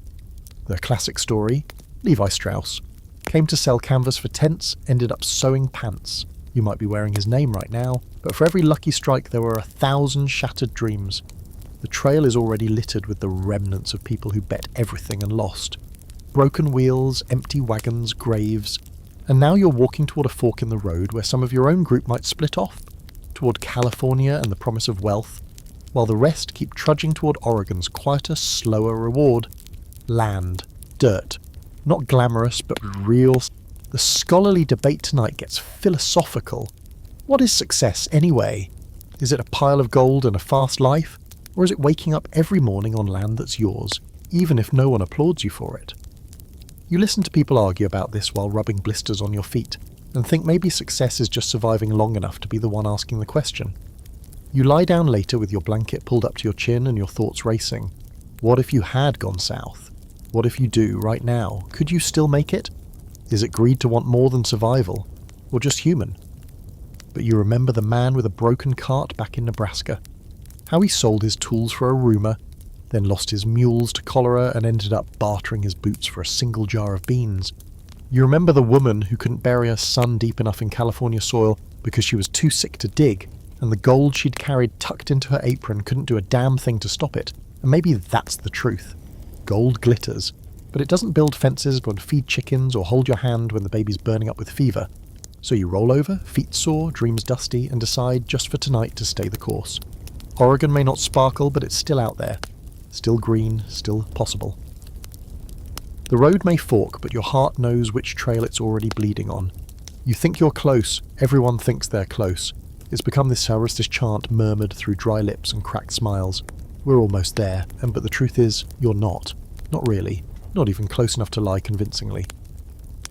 The trail has this cruel way of stretching itself just when you think it's about to end, like it grows longer the more tired you get. And so you walk, and you walk, and you walk. What's worse, the land starts playing tricks on you. There's a rise in the distance that has to be the last one before Oregon. You squint against the sun, your mind filling in hopeful details: greener grass, taller trees, maybe a glint of river. You push through the ache in your legs, your back, your everything just to reach it, and when you crest the top, it's just more land, more dust. Another hill beyond it. Oregon is always on the next rise, and then the next. Even the animals have started dragging their feet. The oxen that once plodded steadily now jerk the wagon like they're trying to revolt. One collapsed yesterday, and instead of trying to pull it up, the owner just sat next to it and wept. For hours. He didn't even bury it, just left it there, bones and all, while the wagon rolled on without him. It's hard to blame him. At this point, losing a beast feels like losing a limb.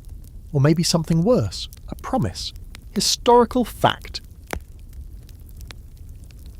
As emigrants neared the final weeks of the Oregon Trail, morale often hit rock bottom. It wasn't just exhaustion, it was the psychological toll of knowing they'd come so far only to find more obstacles waiting. Mountains, rivers, and harsh terrain greeted them long after they thought the hard part was over. Many began to question whether the journey had been worth it. A few turned back, others simply stopped. You see a family today sitting beside their wagon, which is missing a wheel. The axle's cracked clean through. The father waves off help. "We're done," he says flatly. "We'll settle here." You look around, there's nothing. Just tall grass, some shrubs, a distant line of hills. No water, no shelter, no future, unless he builds it from rocks and sheer stubbornness. You walk past him slowly, unsure whether to pity him or envy him. At least he's made a decision. Food once again is running low. You'd think the end of the trail would mean more abundance, more game, but it's the opposite. The land is quiet.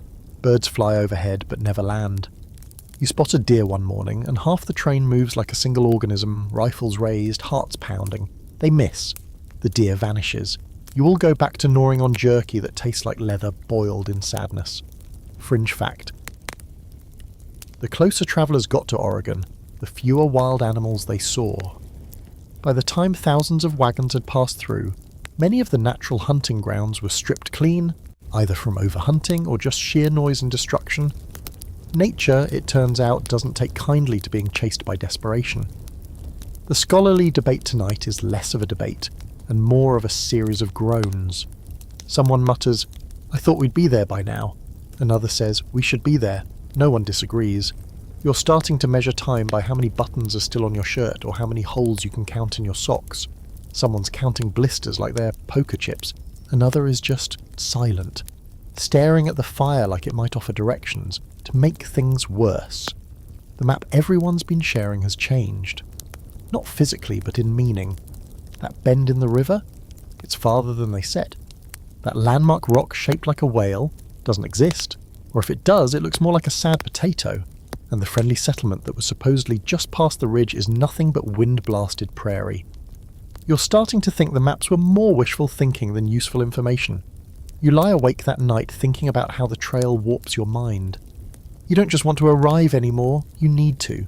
You fantasize about things you used to ignore. A floor, any floor, beneath your feet.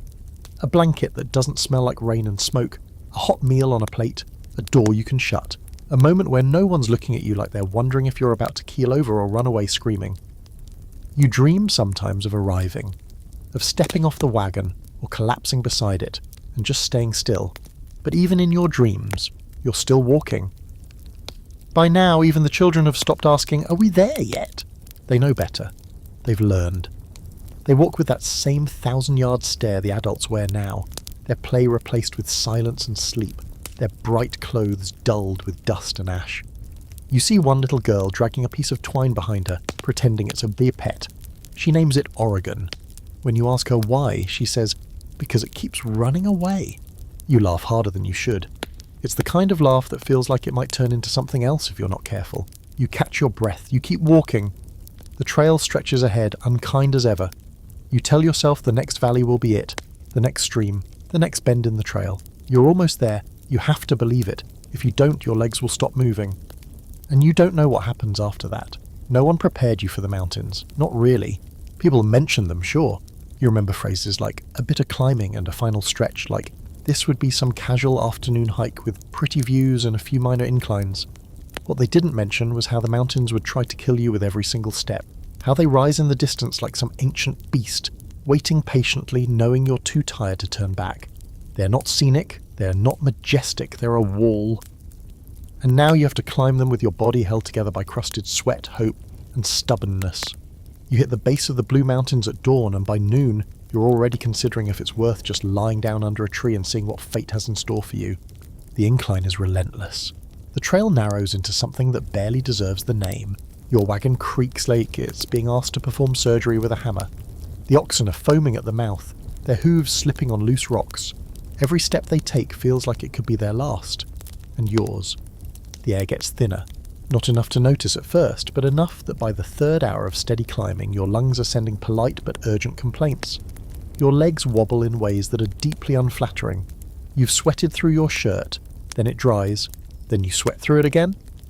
You start losing track of how long you've been climbing. The days blur. It's all uphill now. Both ways. You're not alone. The whole wagon train suffers together in a kind of shared delirium. One man loses control of his wagon halfway up a slope. It slips backward and crashes into a tree, breaking an axle and spilling its contents across the rocks. He lets out a scream that echoes into the hills like it's trying to find someone to blame. No one offers to help, not out of cruelty, just because they physically can't. Everyone's running on fumes, running on desperation.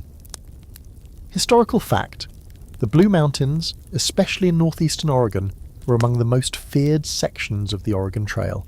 Steep, forested, and prone to sudden weather changes, they presented a final, brutal test for emigrants already pushed to their limits. Wagons broke, animals died. People lost days or even weeks here, climbing switchbacks and descending narrow paths that dropped off into rocky ravines. And unlike the plains, well, you can't see what's coming next. The trees are too thick, the trail too winding. You lose sight of the rest of the train around each bend. The creaks and curses of wagons echo in odd directions, bouncing off trees in a way that makes it hard to tell if someone's in trouble, or if it's just your own thoughts turned into sound. You pass a grave at the side of a particularly brutal bend. The name on the crude wooden plank is half worn off by weather. Someone's pinned a note beneath it, protected under a piece of glass. It reads, "He made it this far, so can you." You're not sure if that's encouragement or a threat. You keep walking. A storm hits on day 2. Because of course it does. Mountain storms don't arrive politely. They pounce. One minute the trees are whispering, the next they're roaring. Wind slams down through the pines like a falling axe. Rain comes sideways, drenching everything in seconds. The trail turns slick, the rocks into traps. One of the wagons slips, tips and starts to fall. Catches against a tree trunk and the wagon master throws himself into the mud to tie it off before it takes everyone with it. His hands are bloodied by the time it's stable. Fringe fact, some emigrants disassembled their wagons before crossing mountain sections. They carried the parts piece by piece, sometimes using block and tackle to lower them down cliffs. The idea of doing that right now makes you laugh out loud. Not because it's funny, because if you don't laugh, you'll start screaming. Food is barely a thing anymore. You chew dried meat like it owes you money. Water's unpredictable.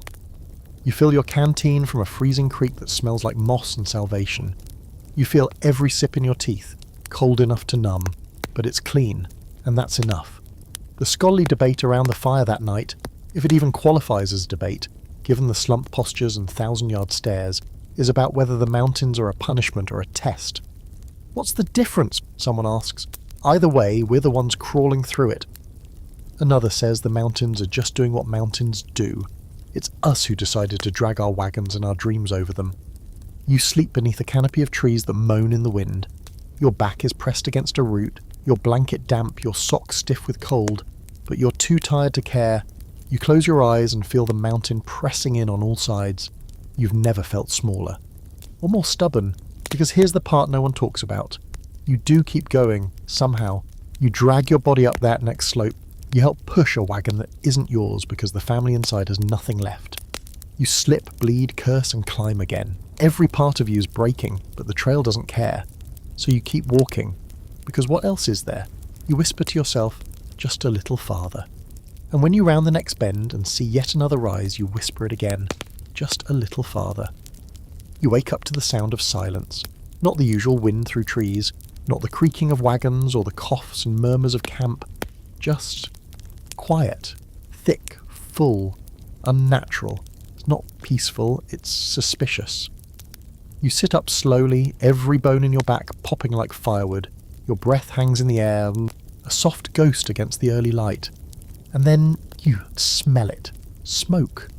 Not the comforting kind that means breakfast or a warming fire. No, this is dry, bitter, distant.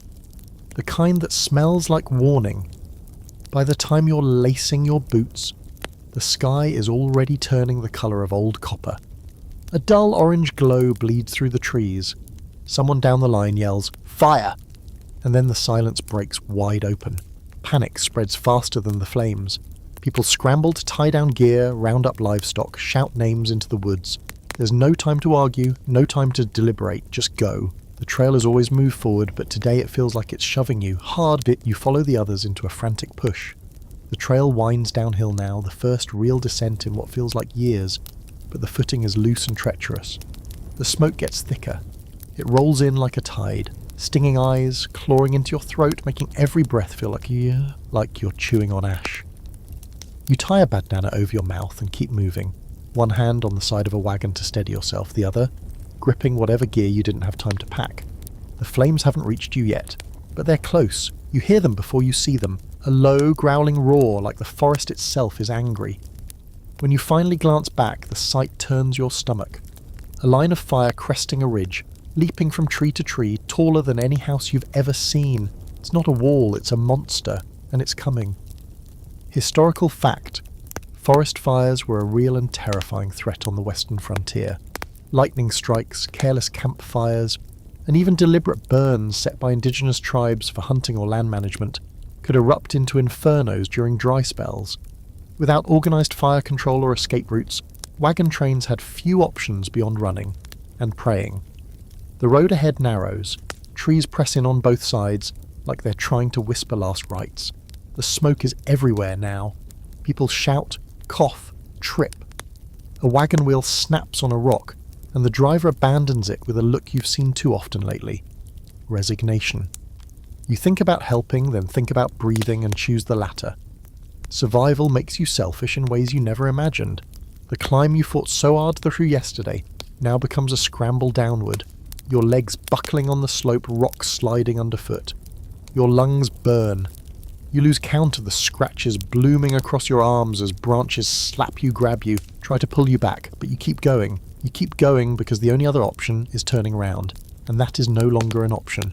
You break through the tree line after what might be hours or minutes. It feels like emerging from the belly of a beast. The smoke thins slightly, the wind shifting just enough to let you see a wide open valley below. And there, like a hallucination, is a river. Silver, cool, real. The lead wagons are already down there, parked in clusters. People are crying, drinking, washing soot from their faces with trembling hands. You collapse near the bank and dunk your arms into the water up to your elbows. The cold shocks you awake. You pull the bandana from your mouth and cough until your ribs hurt. But you're alive. You made it. And for now, that's enough. Fringe fact, there are accounts, scattered and often overshadowed, of travellers setting their own fires ahead of advancing blazes in a last-ditch effort to burn a firebreak. It was a gamble, and one that rarely worked, but when the choice was between certain death and desperate plan, even bad ideas looked heroic. Once the stragglers arrive and the final count is made, 2 oxen lost, 1 wagon destroyed, and a girl with a twisted ankle but no deaths, there's a hush, no one cheers, there's no celebration, just the slow creeping awareness that you are still not done. The fire was just one more gatekeeper, and now you're through it. The scholarly debate that night is too quiet for anyone to call it a debate. Someone asks, how many tests do we have to pass before we get to stop proving we deserve to live? Another replies, all of them, every single one. No one laughs. They just sip burnt coffee and watch the smoke still curling in the distance.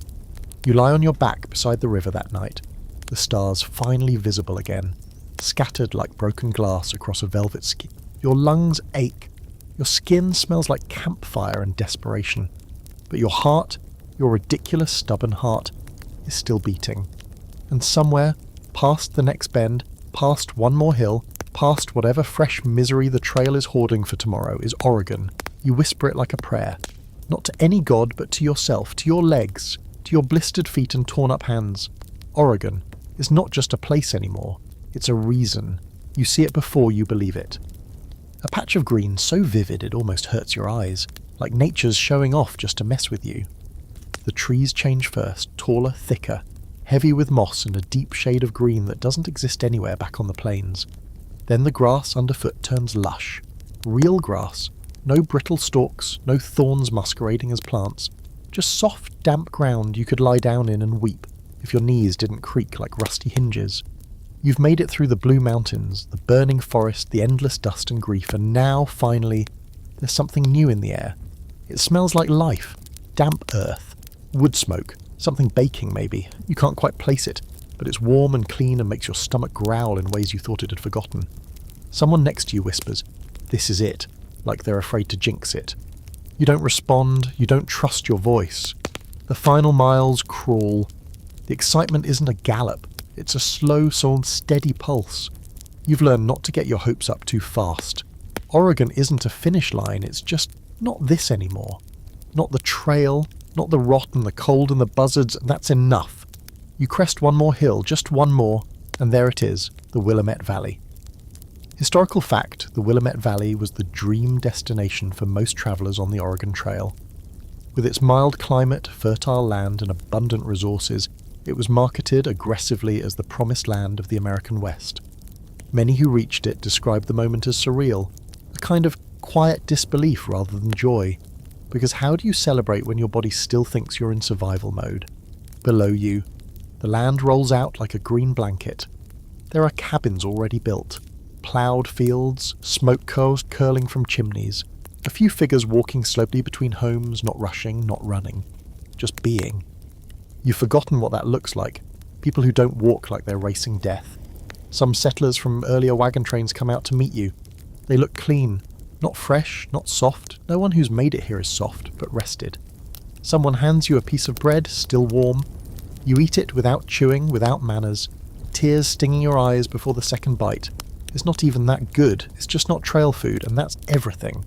You're offered a place to stay, temporary, until you find your spot. That's what they say, your spot. like there's a little patch of dirt somewhere that's just been waiting all this time with your name carved into it. You nod. You say thank you. You don't believe it yet. Fringe fact: some settlers, upon reaching Oregon, chose to turn right back around, whether due to disillusionment, homesickness, or pure insanity. A few went to California instead. Some wandered. Some didn't stop moving until their boots gave out. Oregon wasn't a miracle cure for everyone. It was just the next chapter. The scholarly debate is brief but important. What now, when your life has been nothing but survival? How do you live when you finally stop moving? Some argue you never really stop, that you just replace one kind of hardship with another. Build the cabin, plant the crop, raise the fence. Others say you start again, completely. You erase the trail from your memory and try to build a life that doesn't taste like soot and salt pork. You walk through the camp that evening in a daze, past wagons that now look more like relics than lifelines. A few sit empty, wheels buckled, already abandoned. No one needs to carry everything anymore. The land is here. The work will be different now. Hard, still, but yours. There are fences to mend, roofs to patch, fires to build that aren't just for warmth but for home. Someone hands you a small map of land parcels, yours if you want it. Free if you're willing to put in the work. It doesn't seem real, nothing does. But your hands close around the paper like it's the last solid thing in the world. That night you sleep indoors, not a fancy house, just a dirt floor, a wood stove, a roof that leaks a little when the wind gets pushy, but it's not canvas. It doesn't flap or moan, it doesn't move. You lie down on a pile of blankets that don't smell like 12 other people. You stare at the ceiling and wait for your body to relax. It doesn't. Not right away. Your legs twitch like they're still walking. Your ears strain for wagon wheels and oxen grunts. But the only sound is the crackle of the fire and your own breathing. You're here. You made it. Not without losses. God, the losses. You see their faces in every shadow. You whisper their names when you think no one's listening. But you carry them with you, through the door into this new place, this Oregon. You fall asleep wondering what you'll plant first, and whether the soil will remember the trail as well as you do. So that's it. You're here. Not just you, but the version of you that survived all 2,000 miles of brutal terrain, broken wheels, heartbreak, and half-cooked beans. That person, the one who left behind comfort, predictability, and every paved road they'd ever known, is now standing in the soil of Oregon, boots soaked, heart thudding, eyes wide. You didn't get here clean. No one ever did. But you did get here. And now, well, now comes the strange part. The stopping. Not that the work stops. Of course not.